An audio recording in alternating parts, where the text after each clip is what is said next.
Grid. Your gut says Miami is going to win, and you should take the over. Your gut also said your NFT selfies would only go up in value. They didn't. But your head is on SportsGrid and knows the QB is in concussion protocol. The backup has a 45 QBR against the zone coverage. The New York D has the most sacks in the league. So yeah, trust your head. It's smarter to be on SportsGrid.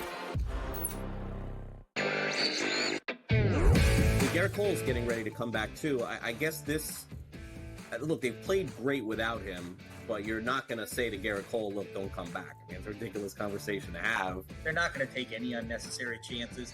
And look, they're at the point where they have a lead. They certainly are going to make the playoffs, I would say, barring some sort of complete collapse. And that's all it takes. Newswire. Only on SportsGrid. 8 playoff games at home for Boston in Beantown. They are 6-2 straight up. The wild card, I would say, in this game is not necessarily, well, what are we going to get out of Luka Doncic, Kyrie Irving, Brown, and certainly Tatum. It is Kristaps Porzingis to me, because we're not getting back a player that's like, hey, rotational guy. Like, remember when Derek Lively went down with an injury? He was playing well, but a young player, like a piece. The early line. Only on SportsGrid.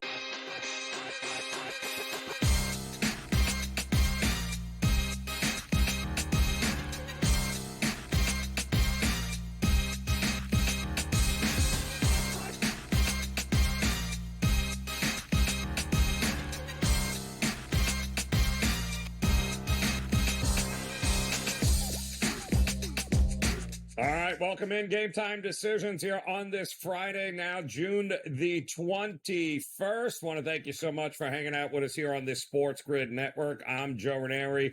Plenty to get to here over the next couple of hours as Major League Baseball. We had one absolute smackdown in the books already by the New York Mets beating up on the Chicago Cubs, but we've got plenty more games to dive into coming up over the next couple hours, including the Yankees and the Atlanta Braves. A little cross promotion here. American League versus National League should be interesting there. We've got some WNBA action. We also have, let us not forget, we've got the Euros and the Copa Americana going on right now. So we got a little something for everybody, including, if I'm not mistaken, we still have an elevated event on the PGA Tour known as the Travelers that is taking center stage in Connecticut. And this is quite the tournament, actually.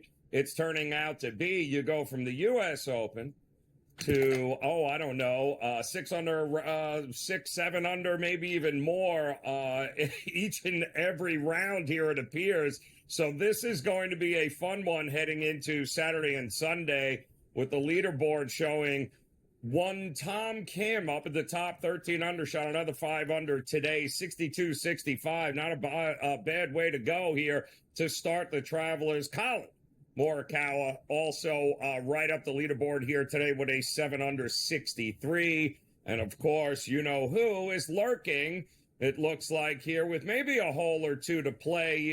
There was a little bit of a rain situation here, but 10 under par for Scotty Scheffler, just 3 shots off the lead.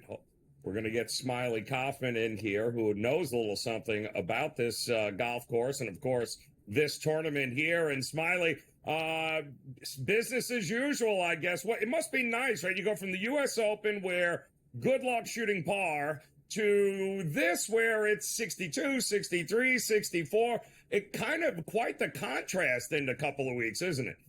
Oh, it totally is. You make a great point. Memorial 2 weeks ago at Jack's Place was the same as the U.S. Open. It was 2 weeks in a row where par was a good score. I think this week, guys showing up to a golf course that they're familiar with, typically you got to go make some birdies. Finally, I think these guys, after getting beat up for a couple of weeks, they found some greens that are receptive. They roll really true, and seen some low scores, like you mentioned. 62, 65 is low shooting, especially on a par 70. And we've seen some familiar names at the top, like you mentioned right there at the beginning.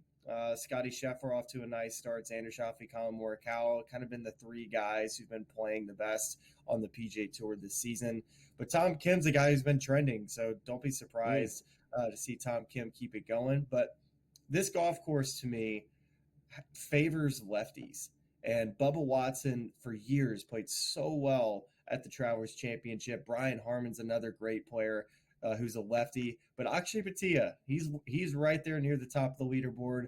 A very good player, but also a lefty. So keep an eye on Akshay as well. Yeah, it's interesting, too. I know Tom Kim, who I believe is turning 22 today or tomorrow, or it's his birthday weekend here, which is kind of hard to believe he's 22. But he's got no problem hitting fairways, 11 of 14 fairways yesterday, but obviously putted out of his mind. How is this course shaping up? You mentioned it favors lefties, but is it still, this is all about short game? Is it all about those that can hit the fairway in all likelihood are going to give themselves the best shot at winning this thing?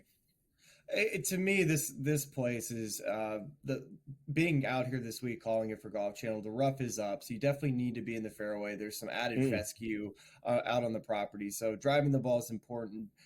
It's probably not the most important statistic, is I think just greens and regulation. I think the more greens and looks you give yourself out here, the more chances you'll have of making birdies, which it's going to be a birdie fest over the weekend. You'd have to assume with the rain delays that we're having right now. And I think we're expecting to get some rain tomorrow afternoon as well. So a golf course that is not going to firm up over the weekend. You have to just look to maybe who's going to have the hot putter over the guys that, are hitting 16 greens around. So I would say look at that GIR stat.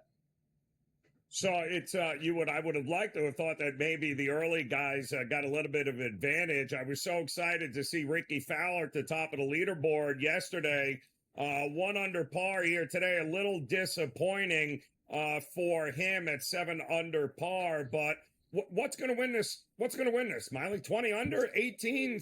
Like, where are we going here into the weekend?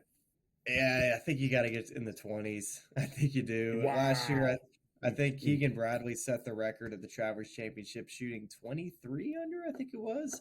So we're sitting here at 13 at the lead now. I think if you find yourself to 20, you're in a good spot, obviously.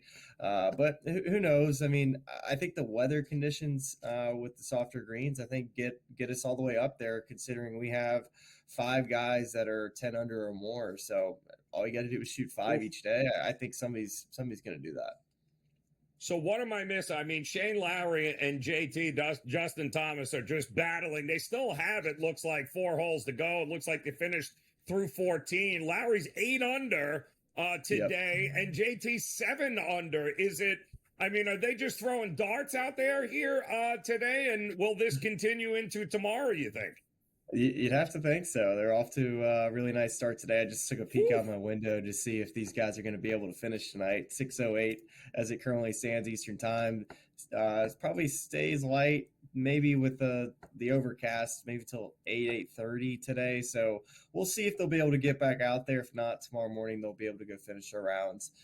Just some weather in the area. So yeah, I mean, it's good to see. Justin Thomas always plays well at this golf course. Shane Lowry's had a really nice year, to be honest, and not surprising to see him have a good day.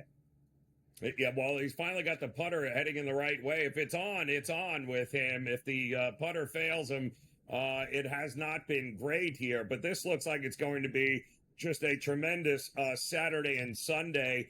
And Scotty talked about, in hindsight, maybe the Memorial wasn't the greatest. He wants to win, of course, but he talked about a little bit of fatigue. Didn't have maybe the kind of practice time that he wanted to for the U.S. Open. What is your sense from what you've seen from Scotty Scheffler here today? Is he working on things? Is it business as usual? Does he seem in better form? No, it's Scotty Scheffler. I mean, this guy is unbelievable.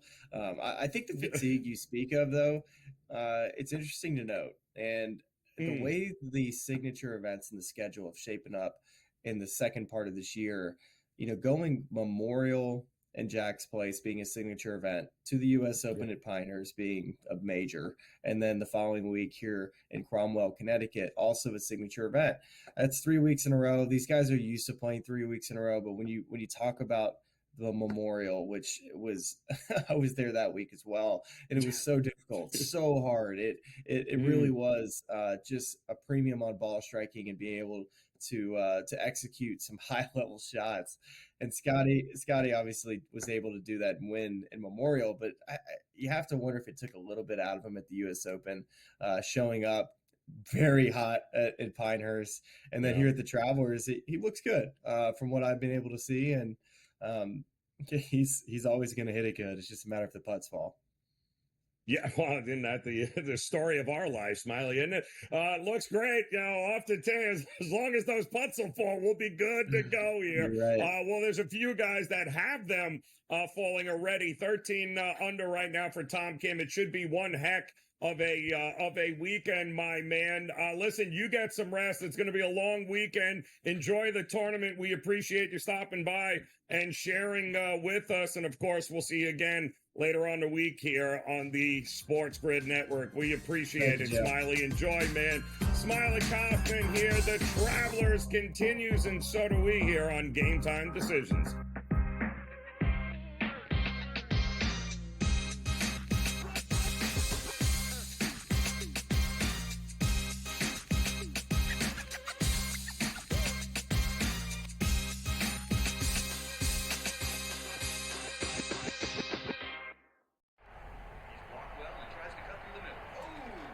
Your gut says Miami is going to win, and you should take the over. Your gut also said your NFT selfies would only go up in value. They didn't. But your head is on SportsGrid and knows the QB is in concussion protocol. The backup is a 45 QBR against the zone coverage. The New York D has the most sacks in the league. So yeah, trust your head. It's smarter to be on SportsGrid. There is going to be an energy to Game Time Decisions that you will feel night in and night out. We're going to go through every single thing, and I've got a great team behind me that's going to help me get the job done. I want this to be the place that people come to. We are going to hit every single one of those markets that you need to know about. There is not going to be a better place, I promise you, than Game Time Decisions. We will have everything at our disposal, and we will use that to our advantage. I'm Kevin Walsh. Tune into Game Time Decisions from 6 to 8 p.m. Eastern on SportsGrid.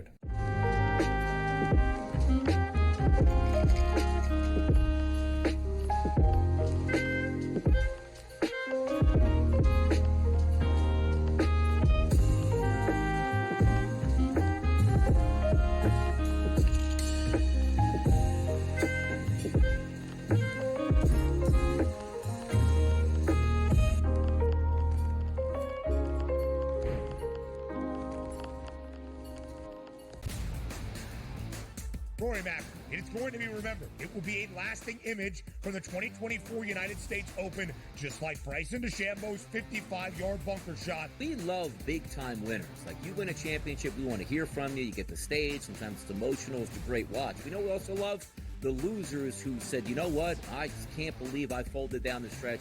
Let me face the music here. You sort of get a new light there. The Early Line, only on SportsGrid.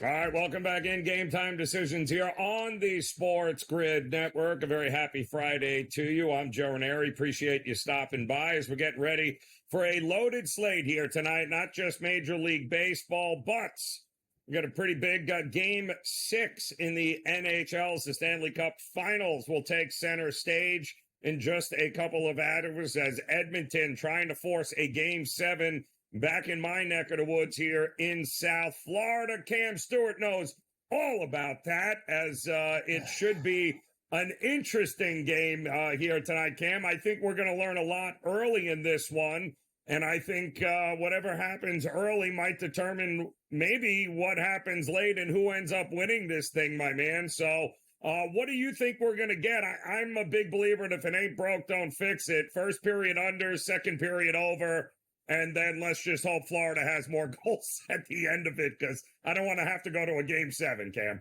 You're telling me, Joe. I just did a local radio hit in Toronto, and I told them I had Florida in 6, and these people love me, and let's just say the love was not the same. Like, you know what I mean? It was just one of those things, and everyone was talking Edmonton, and when I told them I had money on Florida, but these guys know I've been betting for like decades, so they understand my point of view. But here's the thing, Joe, we know hockey. That building is going to be nuts. It's going to be absolutely insane. When they won the first game, they were thinking about, like, you know, having riots on the street and everybody, you know, keg parties and this and that. So now we're back in Edmonton. Like, I can't even describe to you the atmosphere, but that could be a negative too. Edmonton's probably going to come out really hot in the first couple minutes, you know what I mean, and just absolutely be flying around.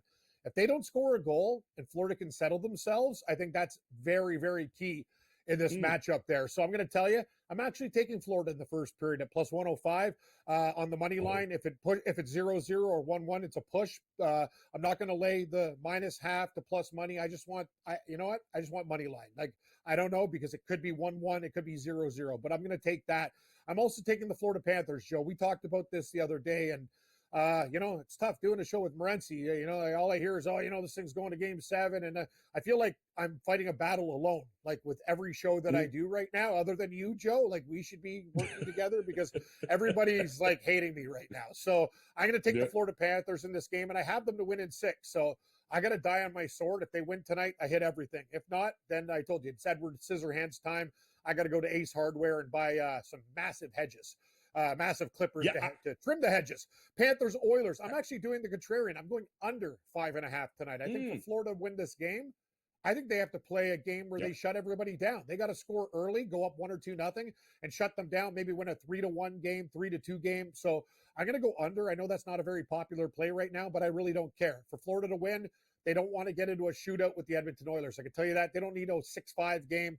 Give me a Florida 3-1 or a 3-2 win. Imagine this game goes to overtime, Joe. The people in Edmonton, God, I hope they have medical alert bracelets. Like, I'm a young guy, but you know, the one that I've fallen and I can't get up. Like, you better have one that the button works, because it's going to be absolutely nuts for these people if we get extra time. And Verhaeghe, he's always been my guy. He should have so many more points in this series. He's always open, always has a chance. He's had so many beautiful scoring opportunities, but hey, I got to give Skinner credit. He's been good, but Verhaeghe, in my opinion, has been probably the best Florida Panther consistently. I will take him to record a point at minus 140. I know it's juice. We try to get plus money, Joe, but that's the way I'm going to roll tonight. I've been telling people here over the last couple of days, because I'm with you, Cam. A lot of people I've talked to, it appears that I don't even know why Florida got on a plane to Edmonton. They should have just stayed here, because there's no way it's not coming back for a game 7. But oddly enough, it's a pick-em. So the market doesn't necessarily agree this is a foregone conclusion. The Oilers are going to win. Isn't the market and the line telling us? I'd pump the brakes on packing a bag coming back down to Florida for a game 7 here. Me and you think the same way, Joe. It doesn't happen all the time, but like, you know, when we do our football picks, and I'll take Carolina, whatever, when they're like, I see crazy lines when they're getting 3 when they should be getting 6. That's the way me and you think. I think the books, I always try to have the perception of, I know what I'm doing, but the books know more than me. So I will respect their opinion, and I will respect the line. This line tells me that Florida's live, because Edmonton is hot right now. They've won those games in a row, and they should be laying, in my opinion, this line, the way they're playing, should be $1.40. It's $1.20. So that tells me there's going to be a lot of money on Edmonton, which we know. People think it's going back to Florida for game 7. I don't know what. I'm going to tell you, this home ice advantage could be great, or it could be a nightmare. If Florida scores first, Joe, or they get another like cheap goal or whatever, you watch that building turn from the biggest, like, you know, hot tub sex party until like a funeral home. And that's what's going to happen. Florida needs to turn this game into just stress. Get up 2-0. I remember I covered game 7 of the Stanley Cup Finals between the Bruins and Canucks. Very same situation. And the Bruins went up 2-0 in that game, and Vancouver did nothing. And that building just died in the third period. Like, they tried to get the chance going, but they knew they were done. 3-0 final. Boston won that game in 7, and I have a feeling it's going to be very similar tonight. I think Florida wins this game like 3-1 or 3-2, just stays under the number. I'm on the Cats, Joe. Live bet in the women's golf. Watch out for Hannah Grant. She's -1 right now. I've been watching this tournament. You get a great number with her, and she's playing really, really good. And the leader right now is -5. She's only 4 shots off the pace. And my Bert Wiesberger, Joe, made a nice little move today. He went from like 10 back. He's only 5 in 1 round. So watch out on the KLM tour. And I got all my other guys on the PGA are doing great, but they're in a weather delay. I know you were talking to Smiley. Colin Morikawa looks absolutely fantastic right now. I'm glad I got him at a good price because he's not there live now. Like he's very, very what is he like 6 or 7? I got him at like 20. So 2022. So we're good. Yep. And Morikawa. Tom Kim goes out, shoots 65 today. Still 3 shots ahead of Scheffler. And yet Scheffler is still plus 200 on the day. And nothing is going to change there. But Justin, how about JT with he's 7 under today, still has 4 holes to go before he finishes. Unbelievable. He's gonna go 10 under? I don't know, Joe.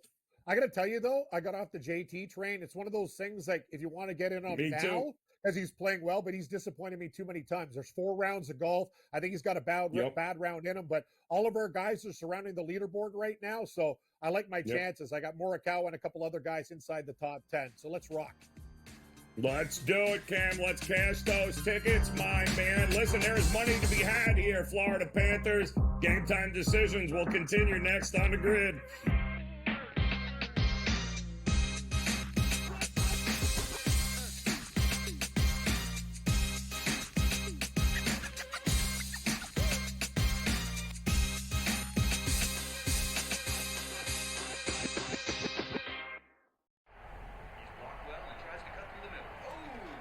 Your gut says Miami is going to win, and you should take the over.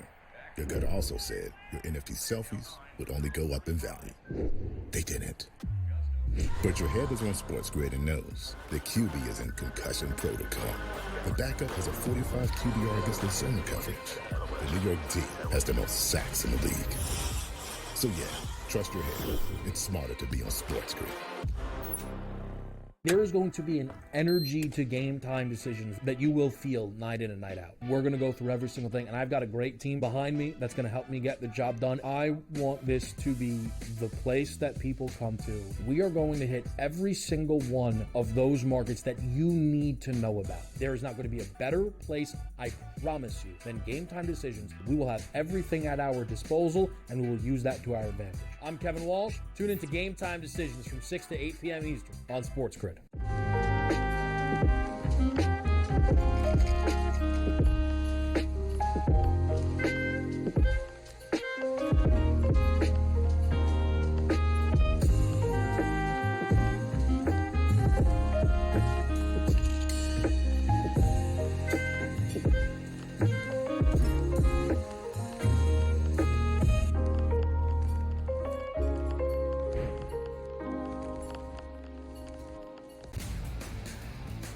Rory Mack, it is going to be remembered. It will be a lasting image from the 2024 United States Open, just like Bryson DeChambeau's 55-yard bunker shot. We love big-time winners. Like, you win a championship, we want to hear from you. You get the stage. Sometimes it's emotional. It's a great watch. We know we also love the losers who said, you know what? I just can't believe I folded down the stretch. Let me face the music here. You sort of get a new light there. The Early Line.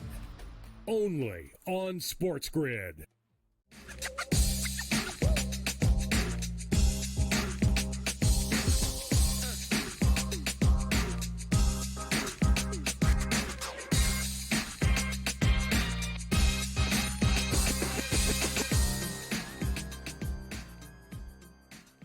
All right, welcome back in Game Time Decisions on this Friday here on the SportsGrid Network. I'm Joe Raineri. Appreciate you stopping by. Big night ahead here as a Game 6. We were just talking to Cam Stewart of the NHL Stanley Cup Finals, getting ready to puck to drop here a little after 8 o'clock East Coast time here tonight, and it should be. There's nothing like urgency. It's what makes the Stanley Cup playoffs in general, but the Stanley Cup Finals that much more intriguing. And with these two teams, I think we can expect a whole lot of fun here tonight in Edmonton in this Game 6. Hopefully, the Panthers, though, end up handling business, getting the job done.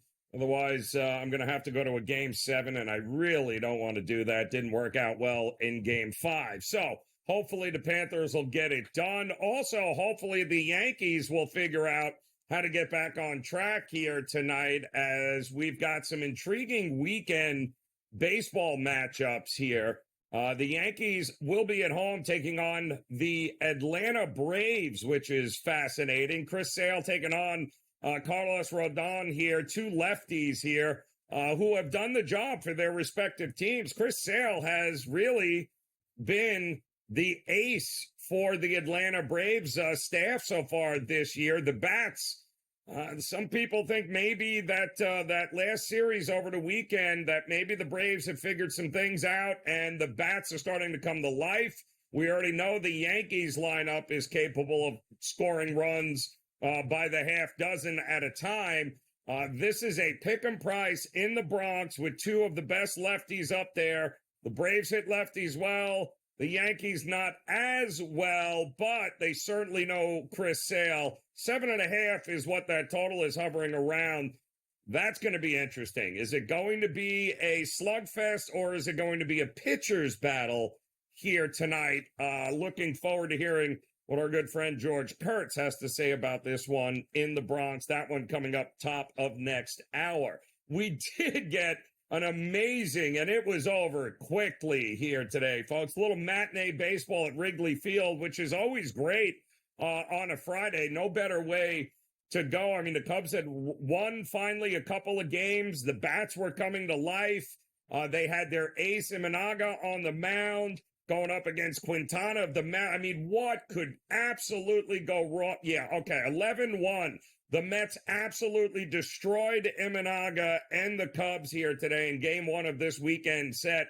11 runs, 14 hits. Are you starting to see a theme here with this New York Mets team? The bats have come to life, and they're making Quintana look like a pretty darn good pitcher. In the meantime, not, and I mean absolutely not good for Imanaga here, who this is now his second bump in the road in the last 3 starts here. He did get roughed up a couple of starts ago, came back, pitched pretty well last time out, but the Mets scored 3 in the first, 3 in the second, 1 in the third, and 4 in the fourth. By that time, that was all she wrote for Imanaga, who went, and this is going to do damage to those ERA numbers.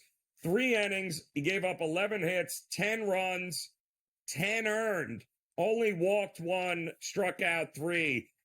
Tip your cap to the New York Mets lineup. They have figured some things out here. And more importantly, J.D. Martinez crushing it. Lindor crushing it. Nimmo crushing it. And Pete Alonso's even getting into the act here. So could the New York Mets be that come from behind feel-good story this season out of the National League East? I mean, let's face it, nobody really trusts the Braves at this point. Philadelphia's schedule is about to get a lot tougher from here on out. They took advantage of an unbelievably easy schedule early on in the season, but could the Mets be that one team that we should not sleep on? It's going to be interesting to see how long this lasts, but as long as they're hitting, they're dangerous. And speaking of those Phillies, they got an interesting one here tonight coming up against the Arizona Diamondbacks, who also finally seem to have figured out the whole hitting thing and scoring runs, and that's how you win games. They are a small favorite here tonight against Arizona. I think that game is don't be shocked if Arizona wins and pulls off the upset in that one. That's coming up in a beautiful night in Philadelphia, where we may get runs, and I mean a lot of them here tonight in that one. We've got much more MLB to get to coming up here, and George Kurtz will stop by. We'll run some of these games by him and come up with a few best bets of the night here on Game Time Decisions.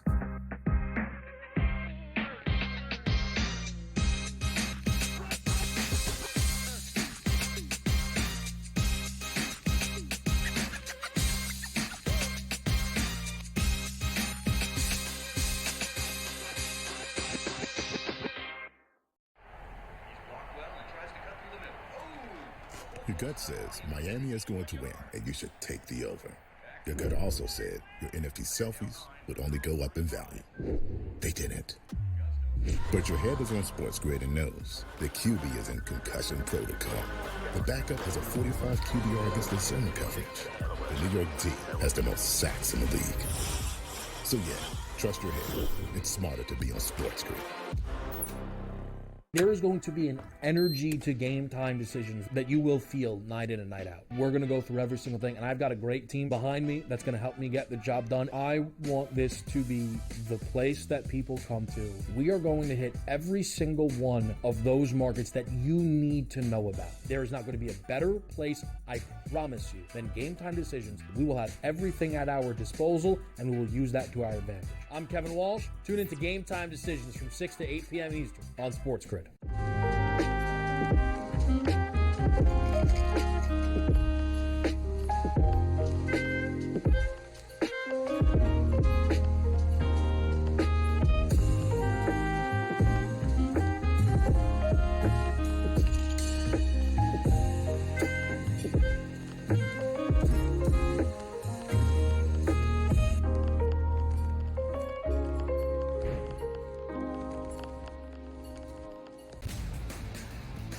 Rory Mack, it's going to be remembered. It will be a lasting image from the 2024 United States Open, just like Bryson DeChambeau's 55-yard bunker shot. We love big-time winners. Like, you win a championship, we want to hear from you. You get the stage. Sometimes it's emotional. It's a great watch. We know we also love the losers who said, you know what, I just can't believe I folded down the stretch. Let me face the music here. You sort of get a new light there. The Early Line. Only on SportsGrid.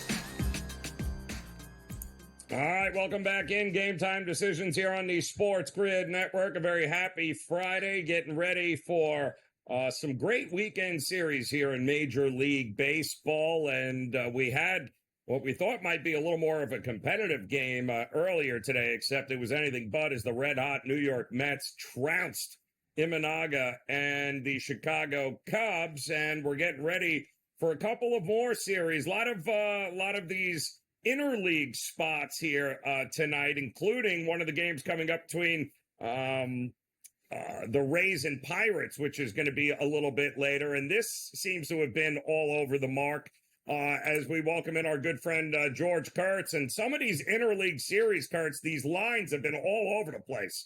And it's a bit head-scratching because I don't think the books quite know how to figure it out. The Pirates were a favorite. Now they're not. Now the Rays are the favorite. The Rays are on the road. This one coming up in about 20 minutes. Pepite on the mound for the Rays, who you would think would have some success against this Pirates team that strikes out a lot, but the market is flipped and likes the Rays in this one. What do you think? All right. Well, that's good. We'll get back to George Kurtz. He's got to think about that, so we'll get that back there in just a minute. But that game coming up at 6:40. We also have coming up here the Diamondbacks getting ready to take on the Philadelphia Phillies. Jordan Montgomery versus Taijuan Walker in this one. 9.5 is what we've got here for the total in this one. And I would imagine, and call me crazy, but on a hot, humid night at Citizens Bank Park, we would probably be expecting maybe the balls to be flying here. Montgomery has not been great here. He's 5-4. He's got over a 6 ERA. He's got a 1.63 whip. It's still spring training for Jordan Montgomery, who got a little bit of a late start to the year here. Do we have George Kurtz? Is he back in? Greg Kurtz is here. George, I don't trust either of these pitchers in this game with the Diamondbacks and Phillies. Montgomery and Walker, it feels like we're going to get runs on a humid night here at Citizens Bank with these two guys, known to be a little bit of a gas can, these two guys this year. Yeah, Major League Baseball's hoping you're correct, by the way, because numbers are down throughout baseball, right? The averages are down. Doubles are almost non-existent. The home runs are down. They are hoping with the weather being warm. It is very warm here in the Northeast, over 90 degrees here in New York today, that the ball will travel, that we will get more runs. We will get more extra base hits, more home runs here. And Montgomery pitched well in his last start, but he's been disappointing. Taijuan Walker has really been disappointing all season long. I am with you. I'm going to go the over here. I think this is one where you might want to play some home run props too, right? We know Kyle Schwarber hits. I mean, June he's a monster in June. Once the calendar changes to June, all of a sudden he's Babe Ruth here. Go with Schwarber, maybe Harper. You want to go with a lesser guy, maybe a little Alec Baum here. I think there are guys to play across the board here, including on Arizona. Christian Walker is a guy you might want to go with here. I think I'll have some home run props in this game as well.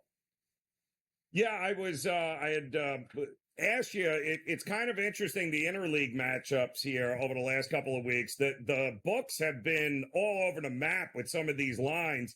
We had a line flip again today here with Tampa. They were favoring Pittsburgh, started out as a favorite. Now, it looks like it's going to be a bullpen game for them. And now Tampa's the favorite here at minus 130. And I don't know that Tampa should be a favorite over anybody on the road here, but it feels like this is a game where it's either going to be 2-1 or it's going to be 14-11. Which one do you think it's going to be here tonight?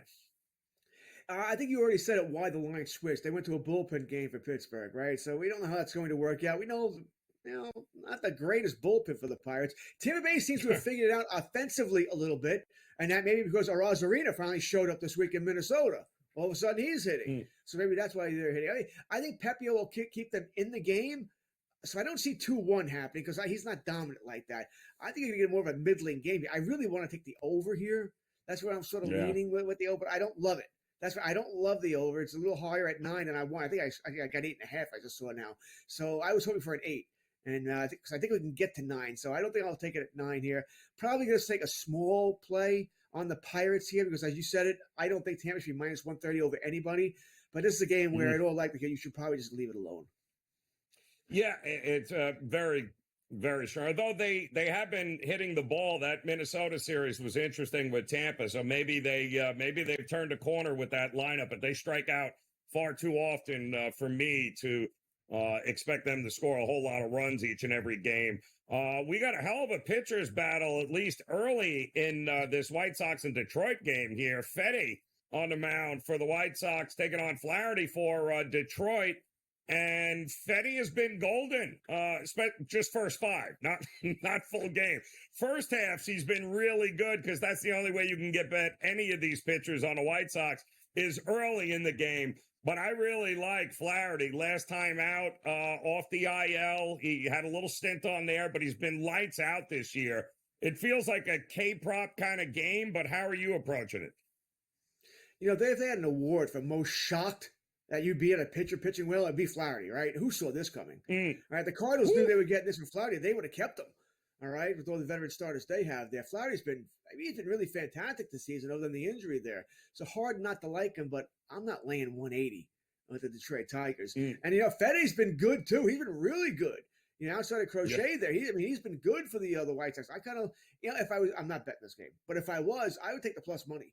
I also, maybe an inkling of a Louis Robert home run here.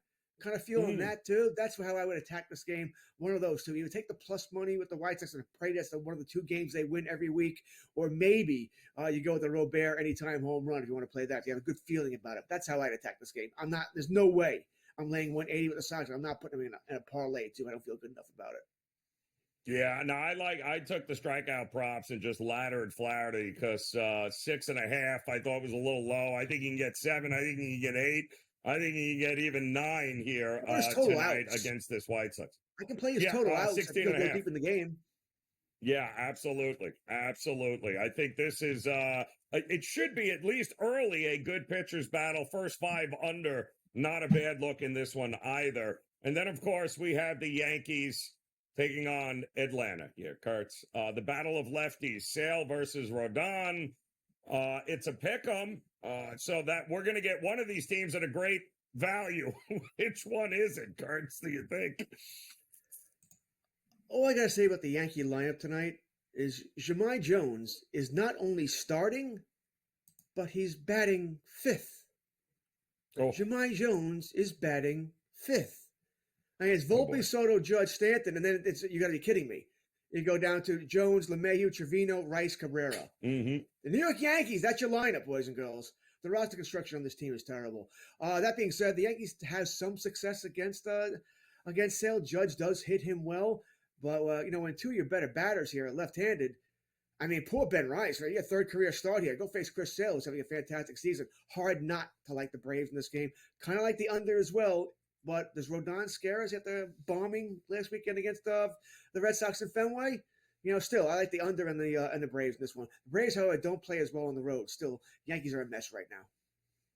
There are some, there's some that think the Braves finally maybe figured some things out in the lineup, maybe starting to hit the ball a little bit better. Murphy came out, had a really good weekend there against Detroit. So maybe, just maybe, they have figured some things out. But Rodon is the only way you can bet him is at home. He was bound to have that kind of outing like he did last go around. That was eventually going to happen, but we'll see if he can right the ship here for the New York Yankees here tonight. That should be a good one coming up at the top of the hour here. We got a few other games getting ready to start here. We do have a NHL game, Kurt, you might have heard, Game 6 of the Stanley Cup Finals. A couple of interesting ways to approach this. We'll run that by you when we get back here. It's going to be a heck of a weekend here, and we have got you covered all the way through here as Game Time Decisions. We'll be back after this here on the Grid.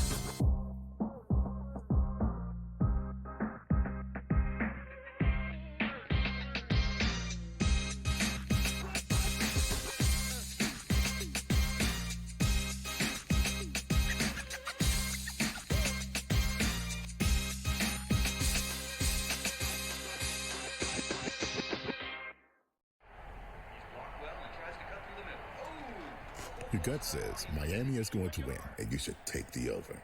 Your gut also said your NFT selfies would only go up in value. They didn't. But your head is on SportsGrid and knows the QB is in concussion protocol. The backup has a 45 QBR against the zone coverage. The New York D has the most sacks in the league. So yeah, trust your head. It's smarter to be on SportsGrid. There is going to be an energy to Game Time Decisions that you will feel night in and night out. We're going to go through every single thing, and I've got a great team behind me that's going to help me get the job done. I want this to be the place that people come to. We are going to hit every single one of those markets that you need to know about. There is not going to be a better place, I promise you, than Game Time Decisions. We will have everything at our disposal, and we will use that to our advantage. I'm Kevin Walsh. Tune into Game Time Decisions from 6 to 8 p.m. Eastern on SportsGrid.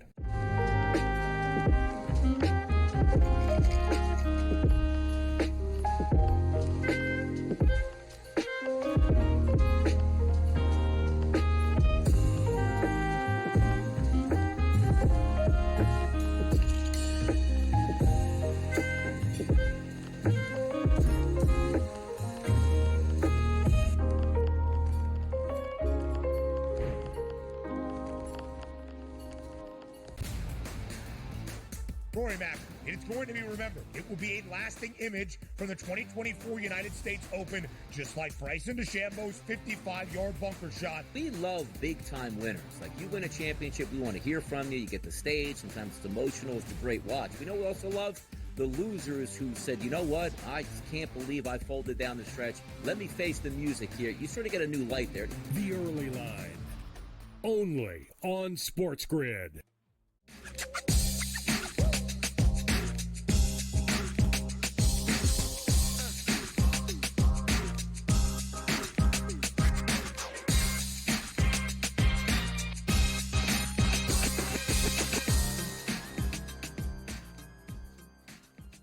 All right, welcome back in Game Time Decisions here on the SportsGrid Network. George Kurtz back with us again as we're underway with the White Sox and Detroit. We also have Pittsburgh and Tampa. First pitch out of there, and we are awaiting, George, the Yankees and Atlanta, and another game, too, that I kind of liked. I wanted to get your thoughts on and that's with the Toronto Blue Jays taking on the Red Hot Guardians here tonight.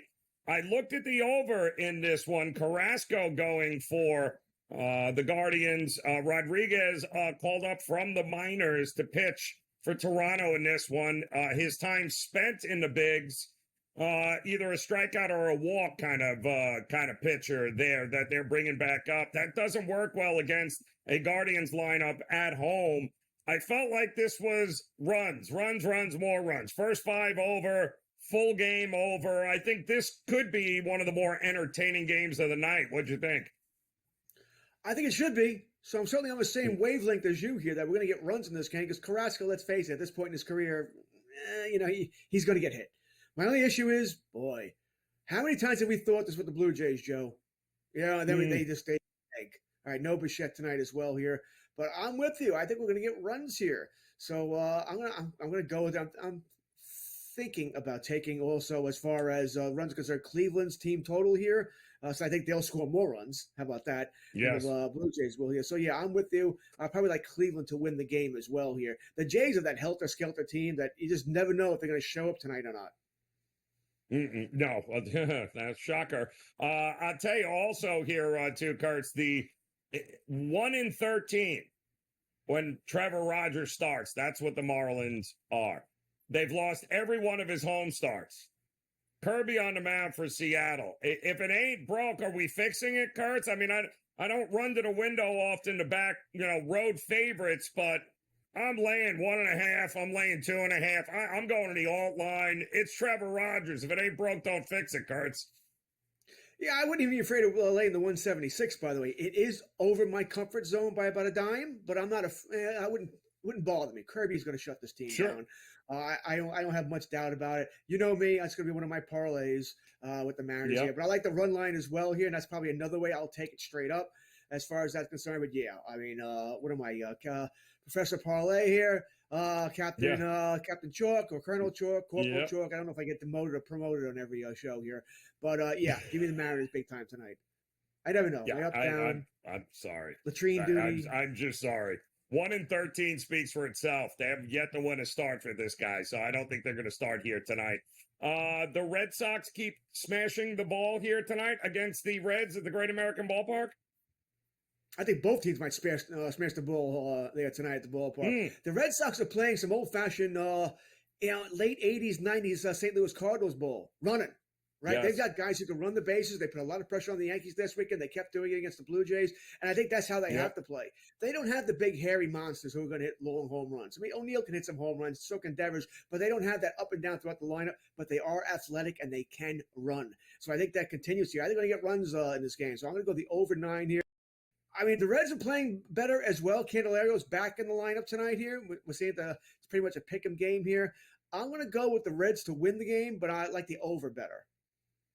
Yeah, it should be interesting. They have seemed to have found something there in Boston here tonight. Have they found anything in your mind in Houston worth backing tonight against the Orioles, whose arms must be exhausted from all of the swinging and the running around the bases against the Yankees yesterday? So, advantage Houston, what are we doing here? I mean, the embarrassing thing about the Orioles being the Yankees, remember, Grayson Rodriguez didn't pitch against the Yankees. Neither did Corbin Burns. Yeah. That's their 1 and 2 starters. Grayson's going tonight. I think the only way the Orioles lose tonight is if they took 2 out of 3. The Yankees scored 9,000 runs yesterday. Letdown. That's my only worry. Yeah. It isn't Houston, not in Baltimore. I wouldn't be worried as much about the letdown if it was in Baltimore. They're going against, I don't know. No, I don't even know who this pitcher is for the Astros here. It's hard. I can't bet Houston. All right, so it's either Baltimore or I'm leaving it alone here. And I can't leave it alone. I think Baltimore is the best overall team in the American League. I don't think they're a great team. I don't think there are any great teams in the American League. I think they're the best team. I think they have the best chance to be great, though, if they can add another starter or two. Because I don't see them winning the World Series with Cole Irvin, and these other guys they're throwing out there. It's not Suarez, not going to happen. They need at least one more starter, maybe two. Lost Bradish this week at Tommy John surgery. So Orioles are bust tonight. Yeah, and Grayson Rodriguez is I like him at Camden, but he is a much different pitcher on the road, and we've seen that here. I really want to back the Royals and Singer tonight, but they're on the road again against the Rangers and Evaldi, who got lit up last time out here, Kurt. So it just feels like everyone's going to run to play Texas. And is this the spot to back the Royals? I'm not taking Texas. They don't score runs. All right, I just don't. I wish the under was 8.5. 7.5 seems too low. They want you to bet the over. They really do. But and I probably will, sprinkle on it a little bit. Nothing big here. I'm going to leave the game itself alone here. Evaldi really, for the most part, the season has not been good. Singer, for the most part, the season has been good, but struggles against better lineups. Theoretically, Texas has a better lineup. They're just not hitting. All right, so I'm probably going to sprinkle on the over because they made it too low. So I just sort of don't have a choice here. But this is not a game I love at all. As far as the play here, Kansas City can barely score against Oakland earlier this week. So I'm going to leave that alone here. I do sort of lean towards Kansas City as far as if I was going to bet it, but I'm going to attack the over. All right, one last one in MLB there, Kurtz. Ohtani, home run, got to play it, right, tonight against the Angels. He's hot. Like, there's just no way we can't. Come on. I'll take that. I think I'll take the over in the game as well here. We got, Knack or Sandoval. Give me the over in Ohtani hitting a home run. Oh, I mean, the price is kind of absurd, too, when you think about it. Although the Angels have been pretty pesky, to say the least, and they have been, but it's the Dodgers at home, should be able to win by 1 million. Hopefully he hits 2 home runs and we cash double there. George Kurtz, unbelievable day and weekend ahead of us here, Kurtz. We appreciate it as always here, my man. We'll be back as Game Time Decisions get you ready for Game 6 of the Stanley Cup Finals. Just a little over an hour away here on the grid.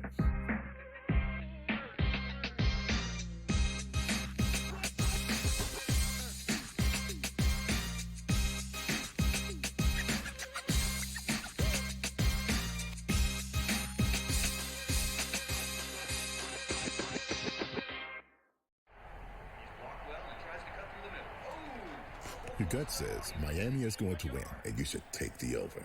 Your gut also said your NFT selfies would only go up in value. They didn't. But your head is on SportsGrid and knows the QB is in concussion protocol. The backup has a 45 QBR against the zone coverage. The New York D has the most sacks in the league. So yeah, trust your head. It's smarter to be on SportsGrid. There is going to be an energy to Game Time Decisions that you will feel night in and night out. We're going to go through every single thing, and I've got a great team behind me that's going to help me get the job done. I want this to be the place that people come to. We are going to hit every single one of those markets that you need to know about. There is not going to be a better place, I promise you, than Game Time Decisions. We will have everything at our disposal, and we will use that to our advantage. I'm Kevin Walsh. Tune into Game Time Decisions from 6 to 8 p.m. Eastern on SportsGrid.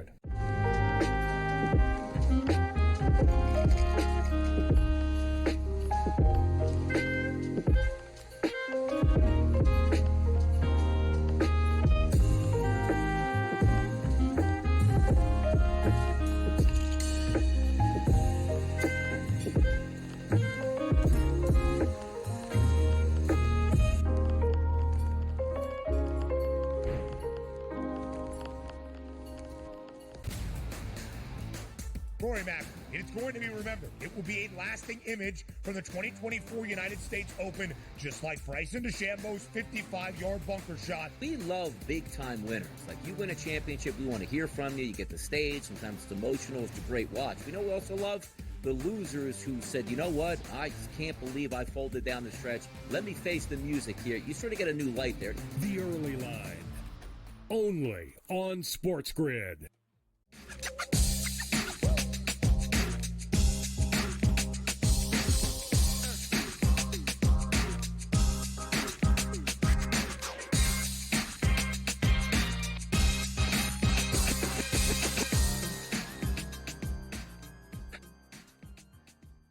All right, welcome back in Game Time Decisions here on the SportsGrid Network as we get ready for Game 6 of the NHL Stanley Cup Finals. We got plenty of Major League Baseball. And let us not forget, we got a pretty good tournament happening with your reigning U.S. Open champion, Bryson DeChambeau, on the Live Tour happening in Nashville. Here's some of the highlights from the round earlier today.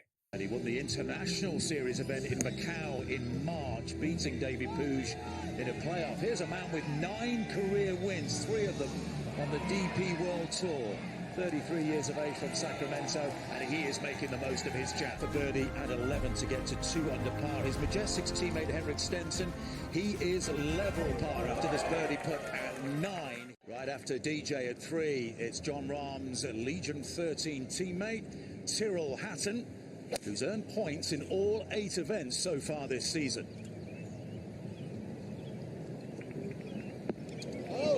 Lovely swing to start there. A moment ago was Sebastian Munoz second. Out of the short par 4, number 4. That's a 2. And he's one back of Puig. Currently counting 3 scores count towards the team total on Friday and Saturday. Every score counts on Sunday. The fireballs. You gotta love the Live Tour. A little change up there. 3 rounds of golf, not 4 like on the PGA, but also it's simultaneously a teams event while it's also an individual event. And you've got Abraham Answer at the top of the leaderboard here right now, 7 under par, leading the tournament. Tyrrell Hatton, another familiar name here, in second, 6 under par. John Catlin is also right there at 5 under. And Bryson DeChambeau, your U.S. Open champ, went right from Pinehurst to Nashville. And no doubt he has been partying it up a little bit in Nashville here. He is at 4 under par, tied with a whole bunch of other guys here. Saturday and Sunday, you'll have rounds of golf, and of course, you'll always be able to check out Live Golf here on the SportsGrid network. Keep an eye on Sergio Garcia, 3 under par, and our good friend Brady Cannon. He was a big supporter of Sergio Garcia coming into this tournament. Sergio made the cut, was actually really good at the U.S. Open, and I don't know how many people saw that coming here, but he has been playing some great golf on the Live Tour here this year. So Sergio might be catching a second wind and getting it going here in this tournament. That would be an awful lot of fun to see his name up at the top of the leaderboard. But if you were expecting letdown from Bryson DeChambeau, yeah, you didn't get it here at 4 under par here in the tournament. But Abraham Answer absolutely destroyed this golf course here today. 7 under par puts him firmly in the lead of this tournament. Should be an awful lot of fun to watch this. It's at the Grove in Nashville. And again, we'll have the conclusion on Sunday. On the CW network is where you can catch that. You can always get it on the Live app too as well. So good stuff there. And there are some crowds in Nashville following DeChambeau. So you got to love what the guy has done and how in just a year's time he has completely revamped his persona and what people think of him. Crowd favorite, just an unbelievable turnaround. For a guy that, you know, some might say he just grew up a little bit, matured a little bit more, but so is his golf game. And he once again is looking to take down another tournament, this one, of course, in Nashville for the Live Tour. So we'll keep eyes on that all throughout the weekend here on the SportsGrid network. I bet him pre-flop here. A lot of people are expecting, you know, let down here at the U.S. Open, but I do think he's turned a corner here. I think he's going to want to keep winning, and he's got a pretty good shot at doing it here this weekend. All right, coming up, we got much more about Game 6. That's right, Game 6, the NHL Stanley Cup Finals. Coming up here in just a little over an hour in Edmonton as the Florida Panthers have had not one but 2 shots at closing it out. Could the third time be the charm and just get it done so they don't have to come back to South Florida and play a Game 7? We'll have much more on that. Plus, We'll get you caught up with the MLB scoreboard when Game Time Decisions continues on the grid.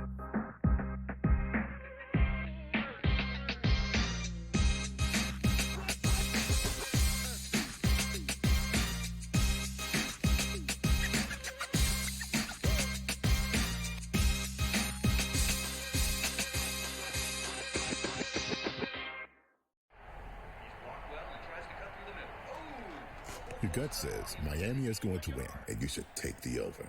Your gut also said your NFT selfies would only go up in value. They didn't.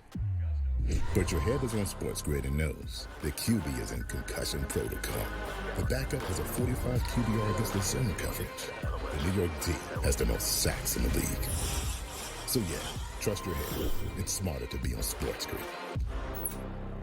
There is going to be an energy to Game Time Decisions that you will feel night in and night out. We're going to go through every single thing, and I've got a great team behind me that's going to help me get the job done. I want this to be the place that people come to. We are going to hit every single one of those markets that you need to know about. There is not going to be a better place, I promise you, than Game Time Decisions. We will have everything at our disposal, and we will use that to our advantage. I'm Kevin Walsh. Tune into Game Time Decisions from 6 to 8 p.m. Eastern on SportsGrid.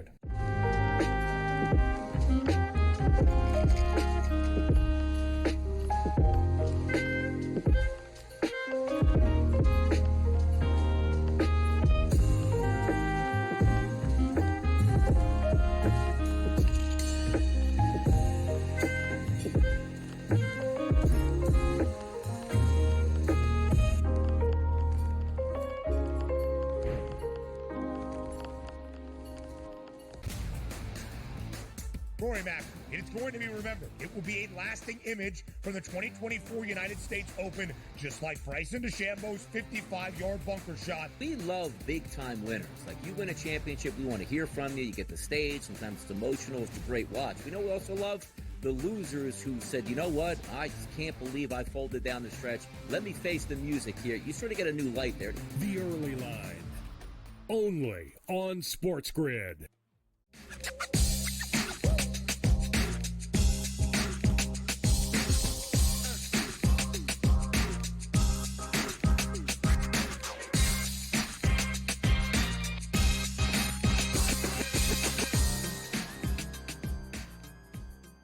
All right, welcome back in. Game Time Decisions here on the SportsGrid Network. Off and running another hour here as we get ready for plenty of Major League Baseball coming up. We are just a little over an hour away from the puck-dropping Game 6 of the NHL Stanley Cup Finals there in Edmonton, with the Panthers trying to get it done here tonight.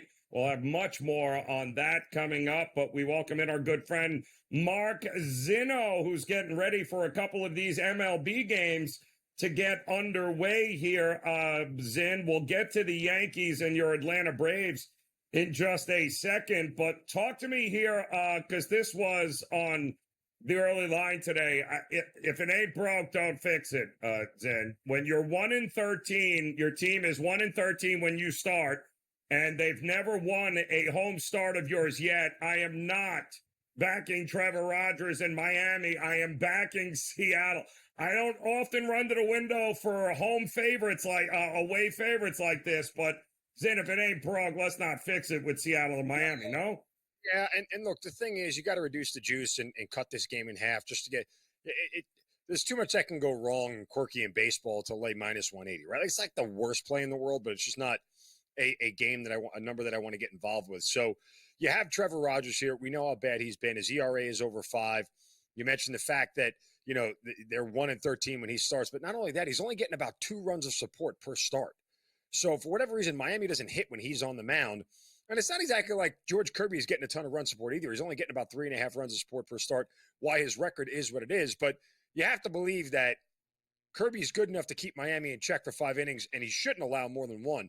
If Seattle can't push 2 across Trevor Rogers, there's nothing I can say. You know, you tip your cap to Trevor Rogers and say, hey, you finally showed up when the one time I bet against you. So, you know, I mean, this just felt like, you know, you get it down to a manageable about minus 118, minus 120 to play the run line in the first 5. That's what I did. I don't always like to trust Seattle's offense because they are very hit and miss. Like, there are times where they just don't hit the ball, especially on the road. And they're a high strikeout team, right? That's the other part of the equation that always scares you. If there's a game where they're going to strike out 8, 9, 10 times, guess what?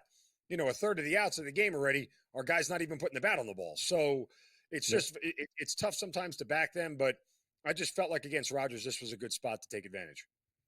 Yeah, no, I like that. It's I trust the fact that Miami will not show up when Rogers pitches, because they never do.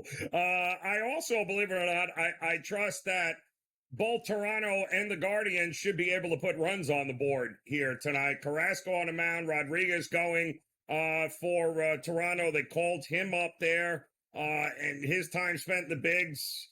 We've seen a lot of walks. We've seen hard contact.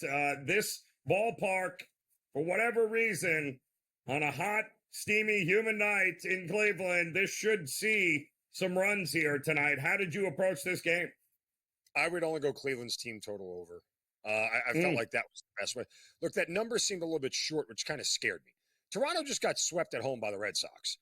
And this is not a good offense at all. And if you're going to ask me to trust them to do their part to get over this thing, I feel like they have to get to at least 3 here, right? Because Cleveland should get 5 or 6 against Rodriguez, and a really bad bullpen of Toronto, which is now giving up the most home runs of any bullpen in baseball.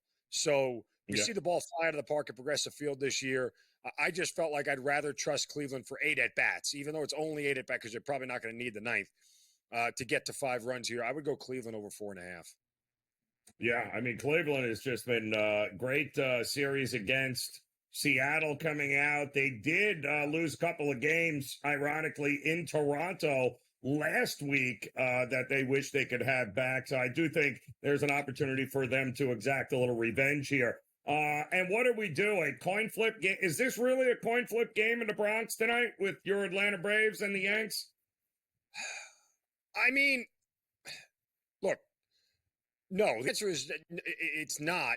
By all accounts here, the Braves shouldn't be favored. When you get the Yankees as an underdog at home, which has only happened twice this year, and it happened against the Los Angeles Dodgers. So for a team that doesn't score a ton of runs, to ask them to go out and do that in Yankee Stadium against Rodon, who, by the way, this year is 4-0 at home with a 2.3 ERA. He's been really good at home. Part of me is waiting for the wheels to fall off the wagon on him. Now, he had a bad start last time out against the Red Sox in Boston, gave up 5 runs on 7 hits in just 5 innings. But nonetheless, this is a spot here where it's really hard to pass up the Yankees as a dog. I don't know. Did it flip? I'm starting to see some numbers out there that it flipped to the Yankees being a favorite. But nonetheless, when the Yankees are even money or a slight underdog, especially at home, probably worth your while to take them, especially at a money line price like this. Yeah, no, I'm with you. I found it interesting that they were the dog, but it does seem to be about 110 on each side right now as that continues to get ready. First pitch here should be in a couple of moments. We also have, and by the way, no score Rays, Pirates, also no score White Sox and the Tigers here. What are we doing? And I don't see it on the board here, but what are we doing with the Phillies and Arizona here? Was that a game that you looked at, that you were interested in, with Walker on the mound taking on Montgomery? Well, Walker on the mound is what scared me off of it. But again, Philadelphia at a short price, comparatively speaking, to what you normally see for them, around -125, -130 at home, felt like, okay, this is a situation I could really take advantage of here. The problem is that it's Taijuan Walker on the mound, and he's bad. The way to probably attack this is just play on both of these bad pitchers and take the over, because Jordan Montgomery's ERA is sitting somewhere around 6. So he hasn't been good either. And just hope for a lot of runs here. But it was just tough to back the Phillies. Look, when you see short numbers on good teams, it's very tempting to take them. But there's a reason why that line and that number is what it is. Odds makers for baseball are pretty good about knowing when a team should be a shorter favorite than expected. And that was the case for the Phillies here. So I don't know. I stayed off the game, but both of these pitchers to me screamed over. I'm with you. Especially 90 degrees, humid night at Citizens. I can see the ball flying all over the place in that one here. I have completely thrown my hands up on what to do with Kansas City at this point. I do think at a nice plus price, I do think they're the right side here against Evaldi in Texas as a dog. Maybe the problem is Kansas City as a favorite is not a good look, but maybe this is the spot we need to back them here tonight. Look, I went back and forth between the money line and taking them on the run line and paying the juice here, right? Because the juice is kind of hefty at around minus 165 for the plus 1.5. The thing is, for me, what stood out to this game is Texas is just not a good enough team to be a minus 145, minus 150 favorite. They're not. They don't score. I mean, for a team that scores 3.8 runs a game at home and only gives up 3.5, that's a lot closer than the 1.5 that I'm taking here. So you look at Kansas City's run line record on the road this year and as a road dog, it just skewed too heavily in the favor for me not to take the run line here and be willing to swallow the juice. Kansas City does not hit and score on the road. That's just the reality of it. They're the number one batting average team in baseball at home. They're top 5 in OPS and WRC+. On the road, their batting average is bottom 5 in Major League Baseball. So they're going up against a good starter and a Texas team that doesn't score. If this thing stays low scoring, that 1.5 is even bigger, right? Like it feels, especially if Kansas City is leading 1-0 past the 5th inning of this game, or it's a 2-1 game and Kansas City has a 1-run lead. You know, that's the ideal spot I hope this game unfolds into, is that Kansas City has a 1-run lead as we get into the 5th and 6th innings here. And that feels like it really should be enough to cover this 1.5. I don't hate the money line play. I wouldn't fault anybody for taking it, but it's just, for me, when I looked at the Kansas City run line numbers on the road and as a road dog, it was too much for me to walk away from. Well, we got a 2-run homer in Detroit there as they are up 2-0 over Fetty and the White Sox. And congratulations, 2 batters in, and we got 2 runs for Atlanta. It's 2-0 on an Albies 2-run home run here to start off the Yankee game. Game Time Decisions. We'll have more in Major League Baseball when we get back.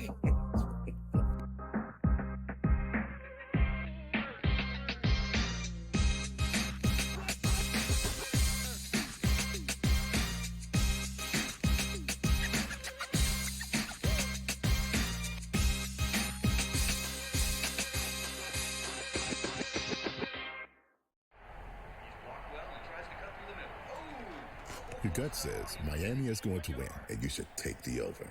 Your gut also said your NFT selfies would only go up in value. They didn't. But your head is on SportsGrid and knows the QB is in concussion protocol. The backup has a 45 QBR against the zone coverage. The New York D has the most sacks in the league. So yeah, trust your head. It's smarter to be on SportsGrid.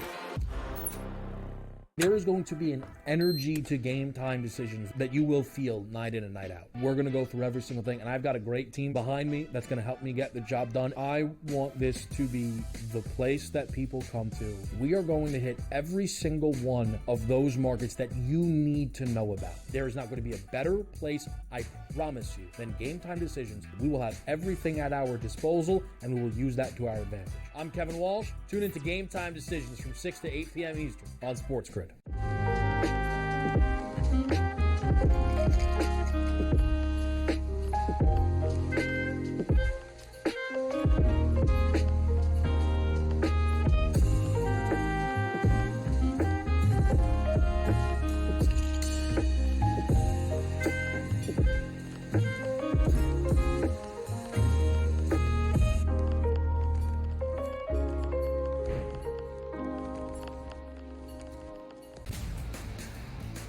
Rory Mack, and it's going to be remembered. It will be a lasting image from the 2024 United States Open, just like Bryson DeChambeau's 55-yard bunker shot. We love big-time winners. Like, you win a championship, we want to hear from you. You get the stage. Sometimes it's emotional. It's a great watch. We know we also love the losers who said, you know what, I just can't believe I folded down the stretch. Let me face the music here. You sort of get a new light there. The Early Line.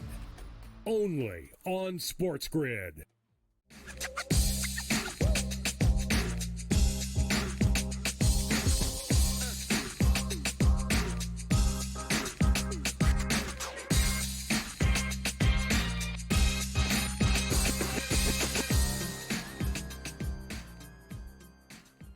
All right, welcome back in. Game Time Decisions update here from the Bronx. 2 batters in. 2-run homer. Ozzie Albies, Atlanta on top of the New York Yankees here as Rodon missed badly. And Albies made him pay for it here. We also have 2-0 with Detroit on top of Tampa. And we've got now the Guardians and the Toronto Blue Jays off and running.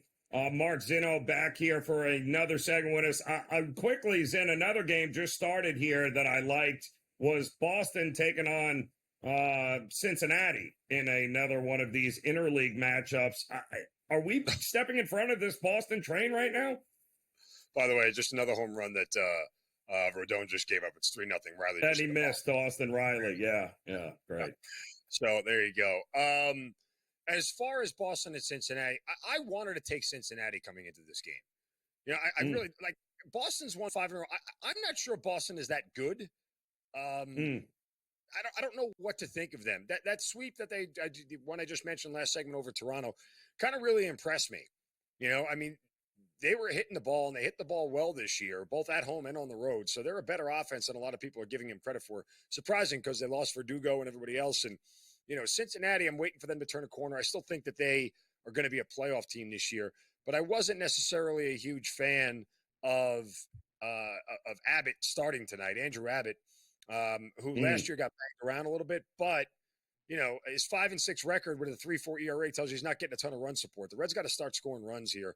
And that's really the issue going up against Cutter Crawford in a spot where the Reds were a slight favorite coming into this game when it first opened up. And that kind of made me curious going, okay, are we just going to play against this win streak here and try to dive into it? But this feels like a coin flip game to me. Yeah, this is going to be interesting at 8.5. Great American Ballpark has always been known for a hitter's park, but the Reds haven't been scoring any runs. They've been an under machine at home here. So this will be interesting to see if the Red Sox can do their part to get this thing up and over. And what are we doing with the Houston Astros at home? The Houston Astros I can't remember the last time they've spent time as a dog at home. But yet here they are with Baltimore. And what do we do with this game here? A lot of different ways to play this. Look, they've got probably one of their best starters on the mound in Grayson Rodriguez, who gets 6.7 runs of support per start, right? But his ERA on the road is about 2 runs higher than what it is at home. But when you get 7 runs a game, guess what? You don't lose that much. He's 4-1 on the road this year. So the tough part of this handicap for me was Jake Bloss, who's starting for Houston, getting called up from AA, skipping AAA, and coming right to the majors. He was one of their top draft picks. He's one of the top prospects in all of baseball, and a guy who's just been lights out down in the minors, going up against an Orioles team that just put up 2 touchdowns and a field goal yesterday in New York against the Yankees. So you feel like, okay, the Orioles will have some regression here. They won't be able to hit an advantage to a pitcher that nobody's got any real tape on at this point in time. You just hope the Orioles have a little bit of emotional letdown after the big series in New York. The Astros, 3rd highest batting average at home this year, number 1 in OPS, number 1 in WRC plus at home this year. They hit the ball. I expect them to be able to score off of Rodriguez here. I took the plus 1.5 at a very manageable number here for the Astros. So I just hope they can keep it close enough. If this young starter here can get through 5 untouched here or only giving up 1 run, I feel like we'll be in good position later on in the game. But I trust that the Astros bats will be able to put up some runs tonight. Yeah, I'm with you in this one here. The Astros need it. They need Alvarez to step up here and carry them a little bit, give them that spark. He did last night with some runs there early on, including a home run. And speaking of home runs, I guess Machado remembered how to hit one. So did Tatis. So did Cronenworth. And now all of a sudden, Cease is on the mound at home. It was a terrible trip for the Padres. The road trip was abysmal for them. But they had a day off, and they came out swinging last night against the Brewers. Does that continue tonight, you think? If this Padres team hits and scores, and this is obvious to say, but just bear with me here. Like, if they start to be more consistent on the offensive end, where they can score 4 or 5 runs a game and average that over a 3-week span, they're going to be really good. They're going to be a really tough out more nights than not. So you get the Padres, and this was a big number. I'm surprised against a team as good as Milwaukee that a below 500 team in the Padres was laying this big of a number.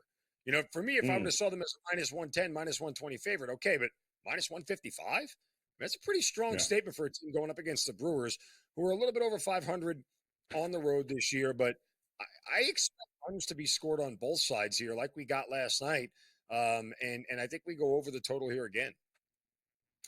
Yeah, it feels like this might be, and Cease has had some issues. Let's face it, he's had some issues too the last couple times out. He's gotten some hard hit balls, and we know Milwaukee can certainly put the ball in play here. Are we betting for nostalgia's sake, Ohtani to hit a home run tonight? It just feels like the right play, because I'd rather have that than watch him do it and be like, I can't believe, as he probably hits 2 home runs against his former team here for the first time. Yeah, and against Sandoval, it was right. Not good. As long as the Dodgers don't go down swinging, right? Like if they don't strike out too much tonight, they should be okay. But that feels like the way to go. But Sandoval, 2-8, record, and he has been, what's the word we're looking for here? Bad. And the crazy part is he's 0-6 at home, so he's been better on the road this year. And 5 of his 8 home runs allowed have been at home this year, but it's not a bad look, to say the least. I mean, Ohtani's going to hit 1 at some point in this series. So if you play him tonight and he doesn't hit it, I double down tomorrow on him. I'm with you, man. It's coming this week. It's probably going to be one hell of a series for him here tonight. Did you have Grimace today to win? Did you? Well, we had the over today, so the Mets did the job. It's amazing. The Mets are the highest scoring team on the road in baseball this year. So just don't play them at home. Play them. Unreal. Imanaga got lit up like a Christmas tree, to say the least here. So good win for the Mets. Yankees trying to figure out where it all went wrong right now. 3-0 bottom of the first. Enjoy the night here, my man. Plenty of games going on. Of course, we'll see you again over the weekend. Game Time Decisions will continue on the grid.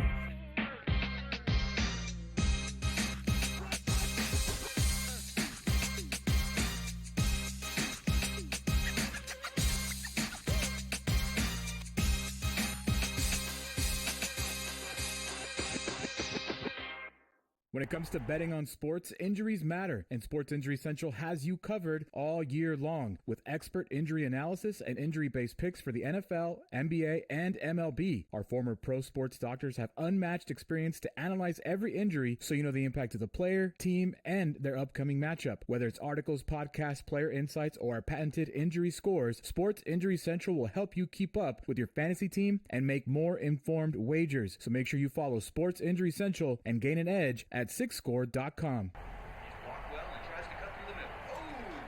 Your gut says Miami is going to win, and you should take the over. Your gut also said your NFT selfies would only go up in value. They didn't.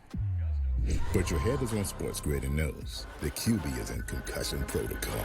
The backup has a 45 QBR against the zone coverage. The New York D has the most sacks in the league.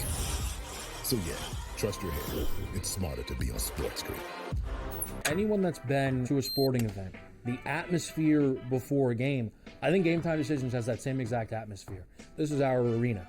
This is what we do. There is going to be an energy to Game Time Decisions that you will feel night in and night out. The excitement you get when you lock your bets in, when you're figuring out what you want to do, we can zone in on the biggest games each night. I want this to be the place that people come to before the games start so they feel as ready as possible to lock in their cards. We are going to hit every single one of those markets that you need to know about. We're going to go through every single thing, and I've got a great team behind me that's going to help me get the job done. There is not going to be a better place, I promise you, than Game Time Decisions to get that new information, react to it, and be able to then bet accordingly. We will have everything at our disposal, and we will use that to our advantage.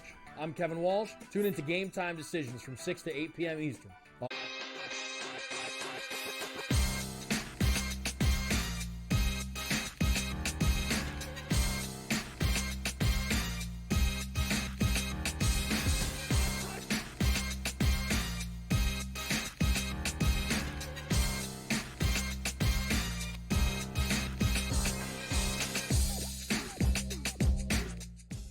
All right. right, welcome back in Game Time Decisions on this Friday here, the SportsGrid Network. I'm Joe Raineri. Appreciate you stopping by as we've got our eyes on the diamond here tonight, at least until the top of the hour, in which our focus will be on the Stanley Cup Finals. Game 6 between the Edmonton Oilers and the Florida Panthers.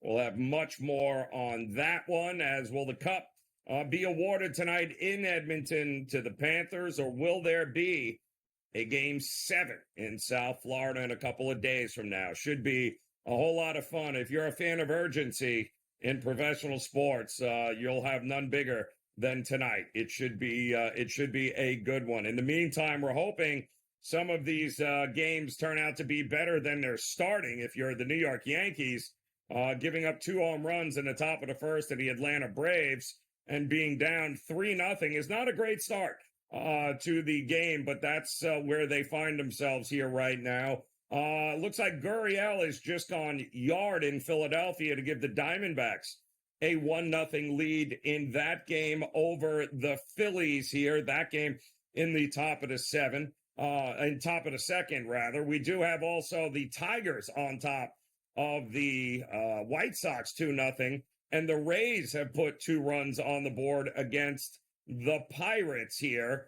That was a line that flipped from the Pirates being a favorite earlier in the day to the Pirates being a dog, and a couple of quick runs there in the top of the third. The Reds have hit a home run. Candelario went yard quickly off of Carrasco there, off of Cutter Crawford, rather, for the Red Sox. That's a 1-0 game. And the Mariners, shocker, 1-0 here over the Miami Marlins in that one. They're in the bottom of the first. We got no score with the Blue Jays and the Guardians. We do have, of course, a couple of games coming up late night here tonight. One of them will be, in fact, the Angels and the Dodgers, in which, yes, the Dodgers will have an opportunity with Ohtani to go ahead and exact a little revenge over his former team. Ohtani, by the way, first homer of the game. Not a bad look either. I do think this is something I will bet over the next couple of days, as Ohtani will not only have an opportunity to hit the first home run of the game, he will also have a couple of cracks at what is one of the absolute worst bullpens in Major League Baseball, as he has assumed that Mookie Betts' leadoff spot. So I think this is a good time to jump on any sort of home run props for Ohtani, as he will look to try to distance himself and distance the ball as far away from the Angels as possible. A lot of money coming in, of course, backing the Dodgers at Ches Ravine on the money line, which is not a bad look either. We talked with Mark Zinno here about the Padres and Dylan Cease on the mound. Did the Padres figure something out last night against the Brewers? Boy, oh boy, you hope so, because if that top half of that lineup begins to hit the ball, then the Padres are without a doubt a team you got to keep an eye on here. The Brewers, however, with Colin Ray on the mound, they are 10-4 when he starts games. So they, for whatever reason, they put some runs on the board, and he is usually the recipient of the team winning at that point. But I mean, when you look at what they got here in the lineup last night, from Tatis to Areza to Machado to Cronenworth with the walk-off, this could be, last night could just be the catalyst of what the Padres need in order to get the ball rolling, because that was a terrible road trip that they were on, in which they were lucky to win a couple of games there. It was not good. They had a day off. They were able to get back to it last night. And the Brewers are in the midst of this long West Coast trip here, coming out of that series in which everything was life or death against the Oakland Athletics.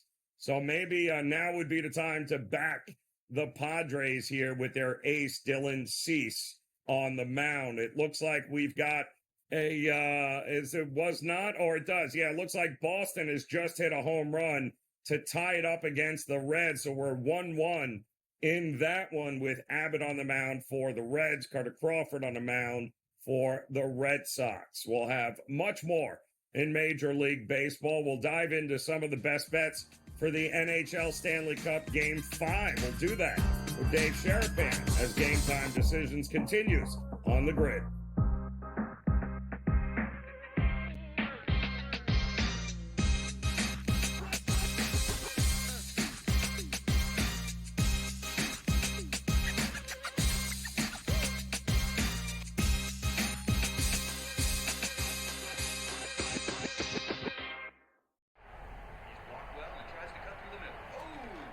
Your gut says Miami is going to win, and you should take the over. Your gut also said your NFT selfies would only go up in value. They didn't. But your head is on SportsGrid and knows the QB is in concussion protocol. The backup has a 45 QBR against the zone coverage. The New York D has the most sacks in the league. So yeah, trust your head. It's smarter to be on SportsGrid. There is going to be an energy to Game Time Decisions that you will feel night in and night out. We're going to go through every single thing, and I've got a great team behind me that's going to help me get the job done. I want this to be the place that people come to. We are going to hit every single one of those markets that you need to know about. There is not going to be a better place, I promise you, than Game Time Decisions. We will have everything at our disposal, and we will use that to our advantage. I'm Kevin Walsh. Tune into Game Time Decisions from 6 to 8 p.m. Eastern on SportsGrid.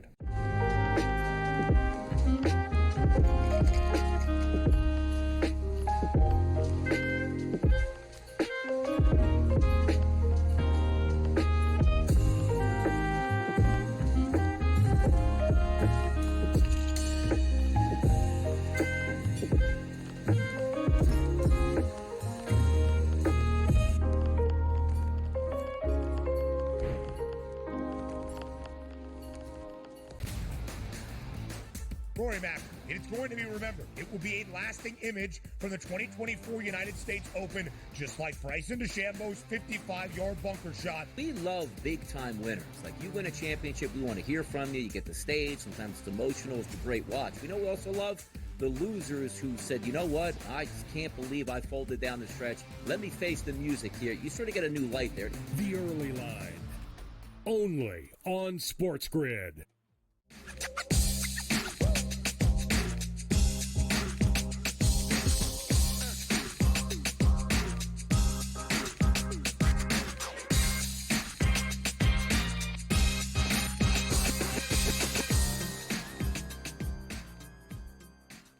All right, welcome back in Game Time Decisions on this Friday here on the Sports Grid Network, and we have got you covered as the NHL Game 6 tonight in Edmonton. Just about, about 45 minutes or so away from getting started, and Dave Sherapan will be at the with the crew here coming up. Matty Peralt on in-game live primetime, covering it all for you.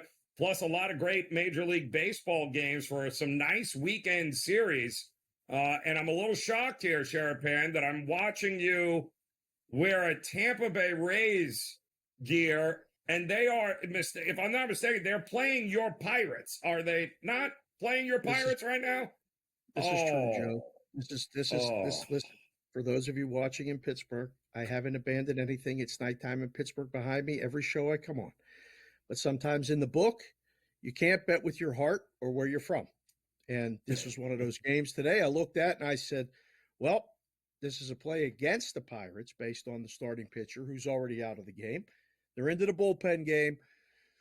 Sometimes the bullpen games are good for teams. Sometimes, like Louis Domingue said after the Penguin game against the Rangers a couple years ago, not the best.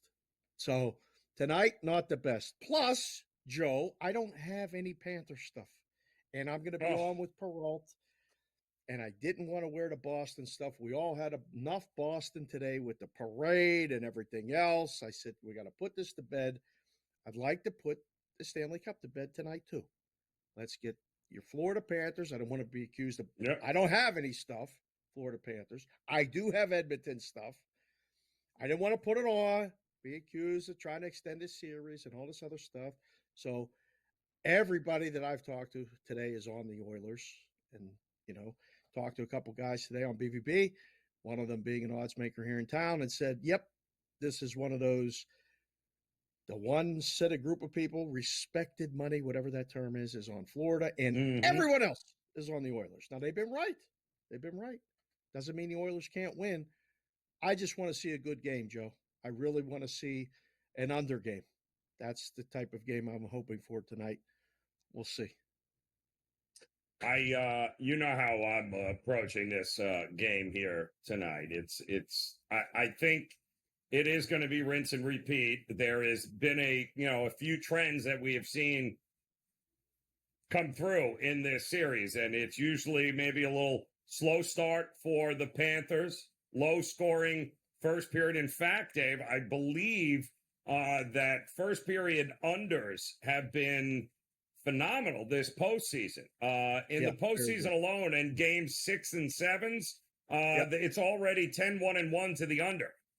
So it has been a very profitable angle and it makes sense, right? When you get that late in the series, teams are a little bit more cautious. They're really playing some more defense. They're locking down. So I don't mind a first period under, but I think we all can agree when the goals come, they probably, Dave, are happening in the second. That appears to be with these two teams when the offenses get it going. And then whoever has the lead heading into the third, it's kind of hold on and maybe not a lot of offense in the third. So this is the game, I think, though, if we're ever going to get an overtime game, Dave. We haven't cashed one of those tickets in this series. We cashed a lot in the Rangers and Carolina series, or the Rangers and Florida series, rather. But it feels like this might be a time to put a ticket on the tie after 60 minutes here. Very, very possible. And because it hasn't happened yet, it doesn't mean it can't happen tonight. That's what a lot of times people will go, oh, well, this is not the series for that. No, this might be the exact game for that. So, yes, I hope it's that close game. I think going the first 10 minutes is a popular bet. I think we will get a goal in the first 10 minutes, but I think it'll be by Florida. I said earlier today, I'll say it again here, and I'll say it as the game's going on. I think for Florida to win, they have to score first. They have to play with a lead. It hasn't worked as they've had to come from behind. Worked earlier in the playoffs, different beast right now.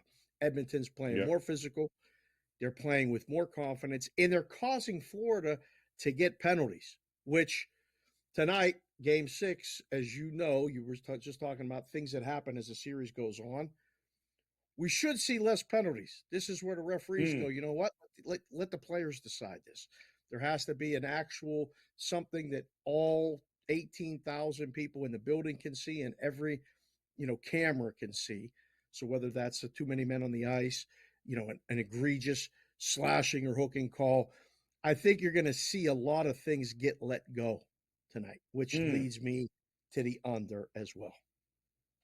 Yeah, it's also it's been interesting because the storyline for Edmonton has been the special teams have erupted, right? Their power play is finally erupted. And give credit to their defense, too.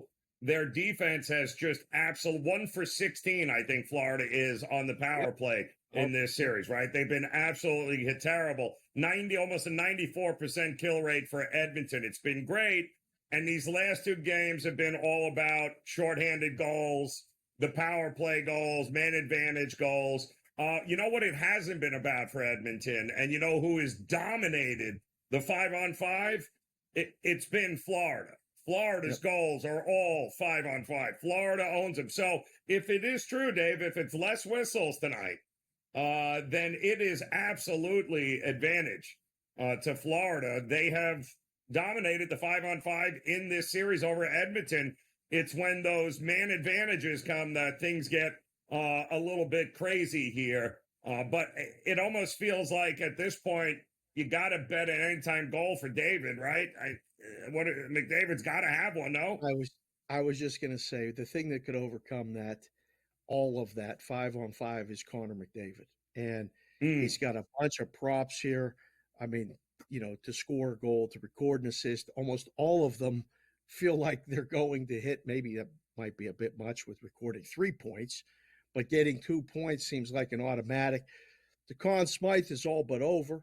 It really feels like even in a loss, even if it's a close loss tonight and nobody does anything, a hat trick for Barkov, a shutout for Bobrovsky, the Conn Smythe, look at those numbers.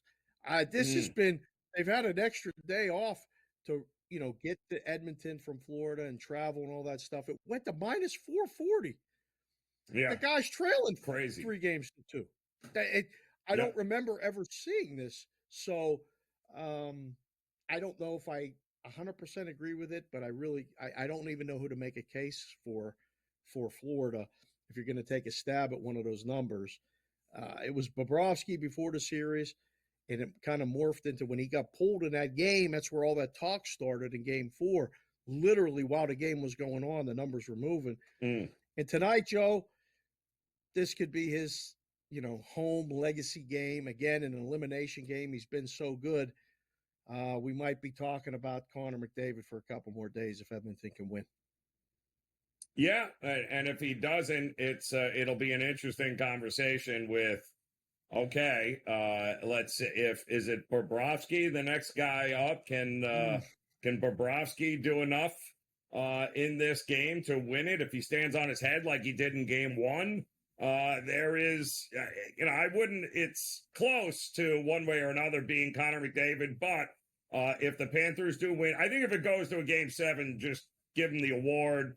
That'll be the end of it. But it'd have to be an outstanding effort here tonight by somebody.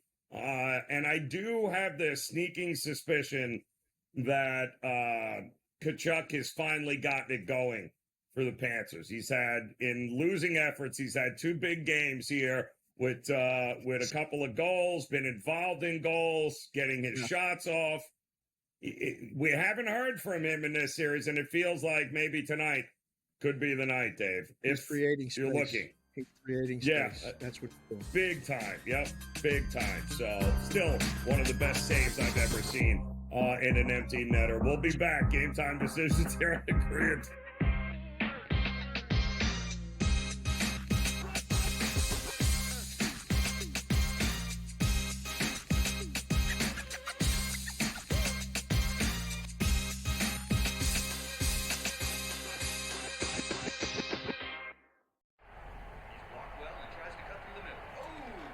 Your gut says Miami is going to win, and you should take the over.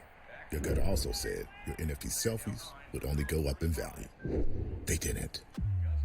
But your head is on SportsGrid and knows the QB is in concussion protocol. The backup has a 45 QBR against the zone coverage.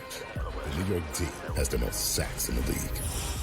So yeah, trust your head. It's smarter to be on SportsGrid.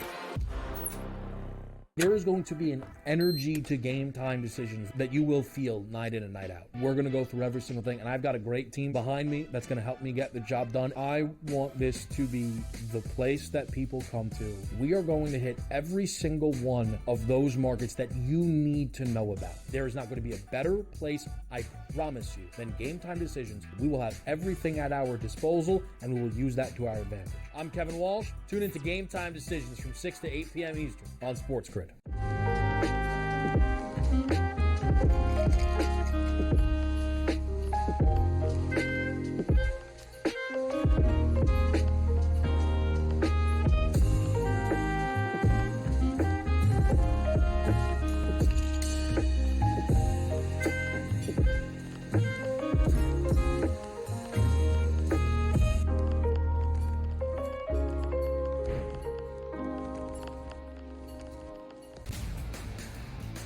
Rory Mack, it is going to be remembered. It will be a lasting image from the 2024 United States Open, just like Bryson DeChambeau's 55-yard bunker shot. We love big-time winners. Like, you win a championship, we want to hear from you. You get the stage. Sometimes it's emotional. It's a great watch. We know we also love the losers who said, you know what? I just can't believe I folded down the stretch. Let me face the music here. You sort of get a new light there. The Early Line.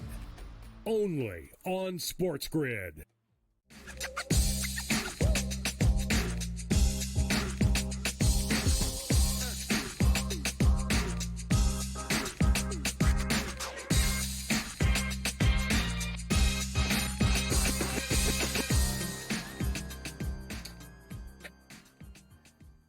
All right, welcome back in. Game Time Decisions here on the Sports Grid Network. Joe Raineri alongside Dave Sherapan, who will take over at the top of this hour with Matty Peralt for a little in-game live prime time. They'll have you covered in Game 6 of the what is going to be hopefully a very exciting and on-your-edge kind of Stanley Cup Finals here tonight. Either way, let's hope for a little extra hockey here, Dave, at a pretty nice plus price. That would be great.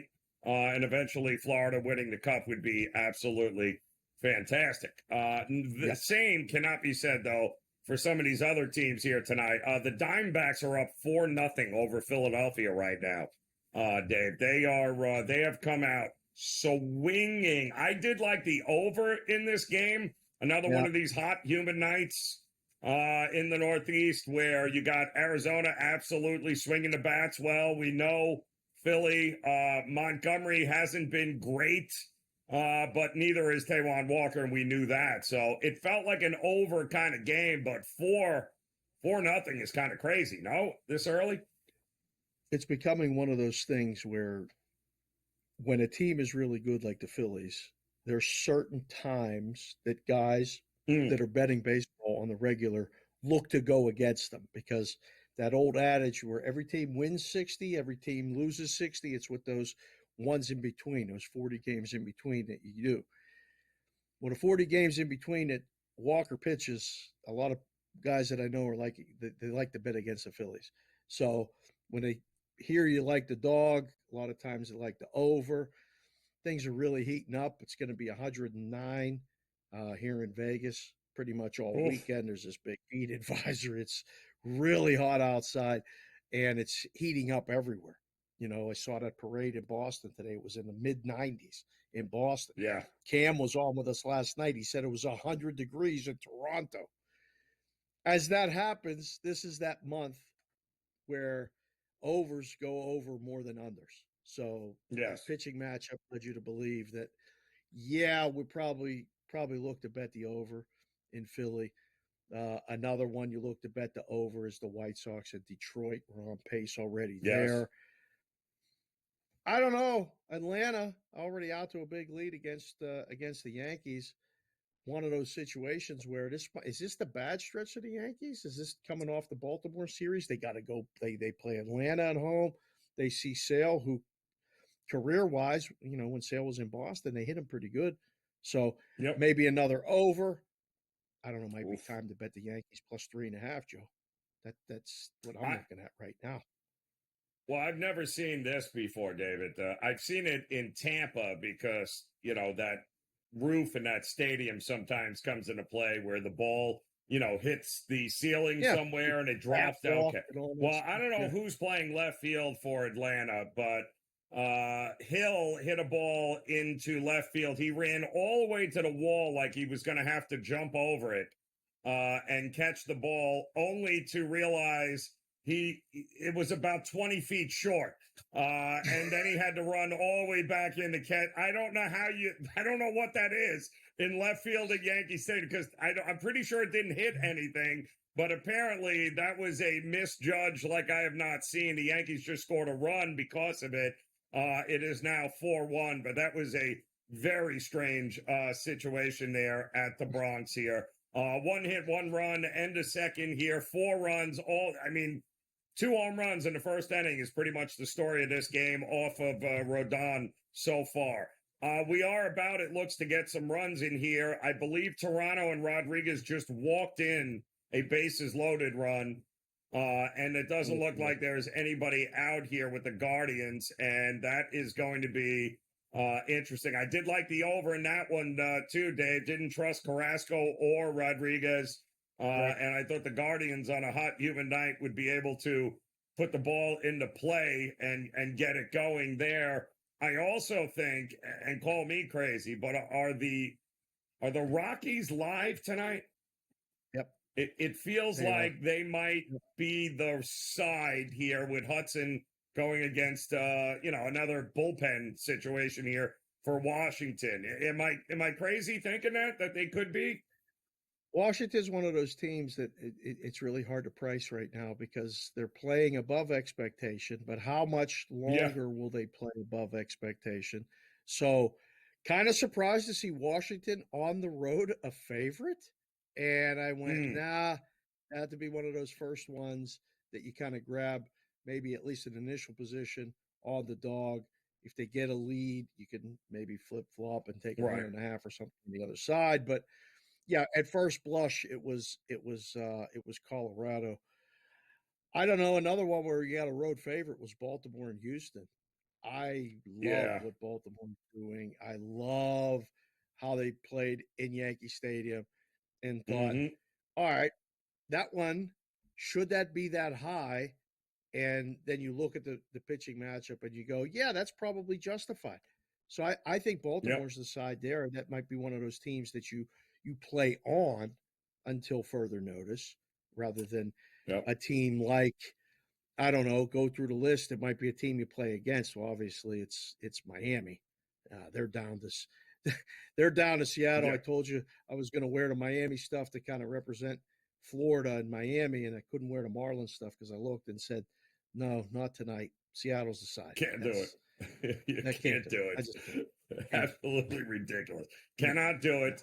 I agree with you. And I do think a possible letdown spot here. I can't remember a whole lot of times in which Houston was a dog at home. It's been a little while. It's been a minute. Right? It's a lot. It's been a minute. Over 150? Ooh. It's been a minute here, and this is exactly the kind of spot in which they're at home, new series. Orioles played yesterday. This could be a good opportunity to hop on them as a home dog here. I feel like the team total for Minnesota may not be a bad play tonight against Oakland. Although they hit the ball pretty well in that series against Kansas City, so that's a tough one. We'll have some. We'll go over those late games here tonight, and we'll finalize a couple of bets for the NHL Stanley Cup Game 6 as we get ready for in-game live prime time at the top of the hour here on the Grid.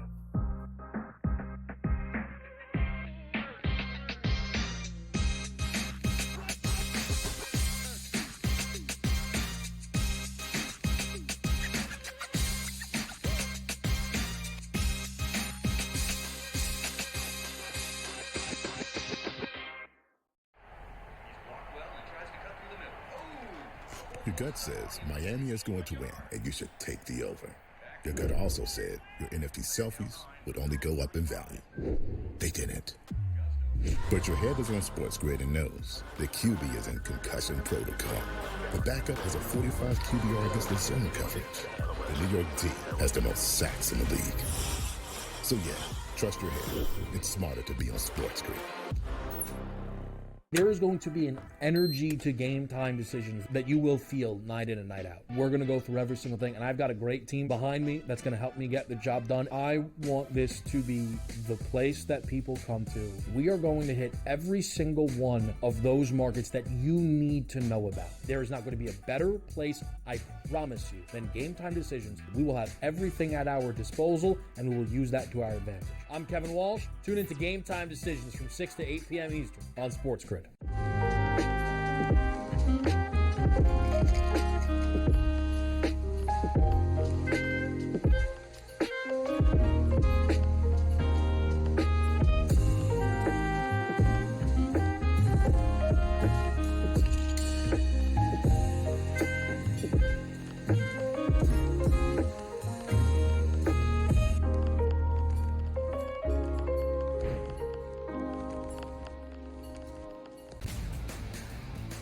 Rory Mack, and it's going to be remembered. It will be a lasting image from the 2024 United States Open, just like Bryson DeChambeau's 55-yard bunker shot. We love big-time winners. Like, you win a championship, we want to hear from you. You get the stage. Sometimes it's emotional. It's a great watch. We know we also love the losers who said, you know what, I just can't believe I folded down the stretch. Let me face the music here. You sort of get a new light there. The Early Line, only on SportsGrid.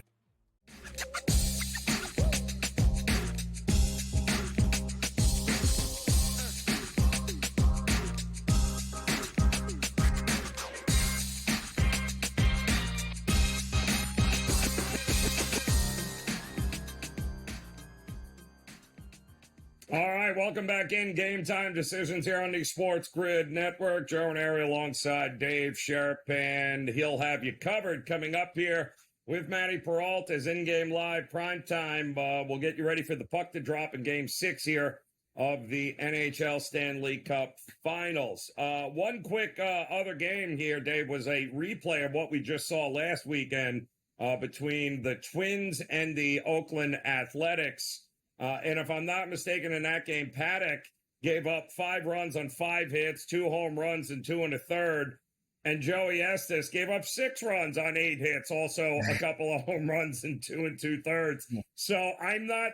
The problem was that was in Minnesota. This is in a different ballpark in which we probably aren't getting that kind of offensive production here tonight. I don't hate the under in this. I just don't think the Twins are going to have the same kind of success here that they've had over the last couple of days against Tampa, in which they were crushing the ball. But again, that was in Minnesota. This is different here at the Oakland Coliseum. Yeah, this is one of the games where I go, I really don't know. And I'm just going to put a line through it because I could be talked into either side. I could be talked into either over or under. I just don't know. So there's certain nights where I love Oakland, and there's certain nights where I love going against Oakland when they're at home. It's always that back end game where I go, yeah, there's probably an opinion to be had here, or there's probably a play to be made here. Tonight is not one of those. It's the first game of the series, and I go, I'm really not sure. I don't know about you. I did the same thing with the Freeway Series in L.A. Yeah. I don't know anything about Knack pitching for the Dodgers. I looked and I was like, all right, I got to do some research on him. Sandoval feels like an automatic over.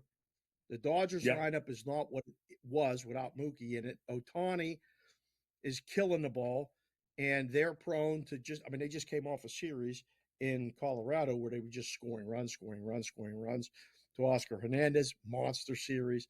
So I thought over, but I thought, I don't know if I'm comfortable even laying this 180 with the Dodgers as bad as the Angels have been. And it's now, there's some places here, look at the ground, minus 196. The tax on the Dodgers is real. It's every night.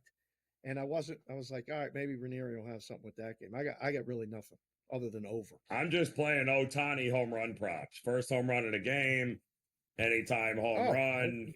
He's in that leadoff spot now, and I'm sure he would love nothing more than to stick it to his old team, and he'll have plenty of opportunities because he's going to get up at the top of that lineup. He'll see the bullpen of the Angels, certainly enough, and this should be interesting. So why not? At plus money, opportunity presents itself there with Ohtani, but I don't know that I'm laying the 1.5 either.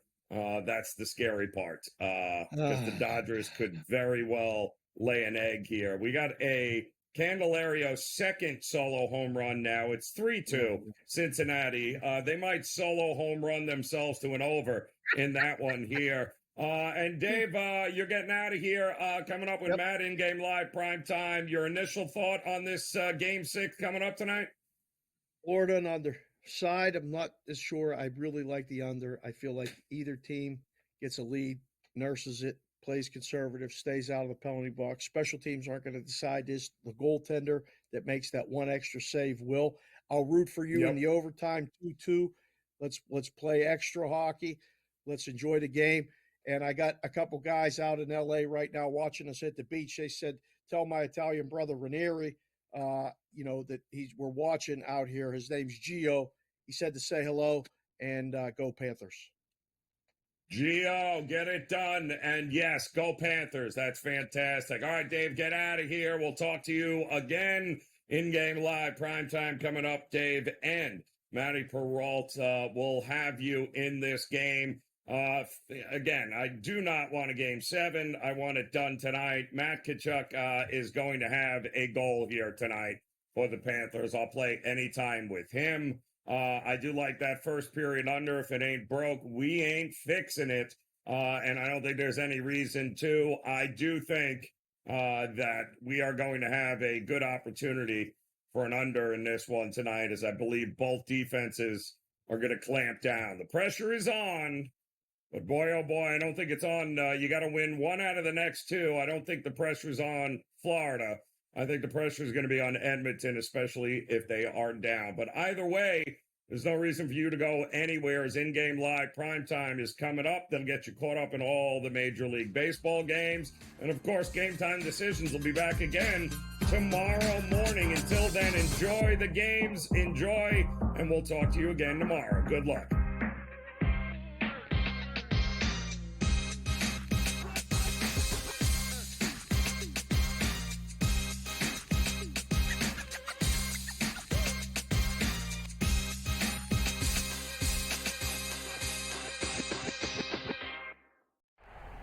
Rory Mack, it is going to be remembered. It will be a lasting image from the 2024 United States Open, just like Bryson DeChambeau's 55-yard bunker shot. We love big-time winners. Like, you win a championship, we want to hear from you. You get the stage. Sometimes it's emotional. It's a great watch. We know we also love the losers who said, you know what, I just can't believe I folded down the stretch. Let me face the music here. You sort of get a new light there. The Early Line.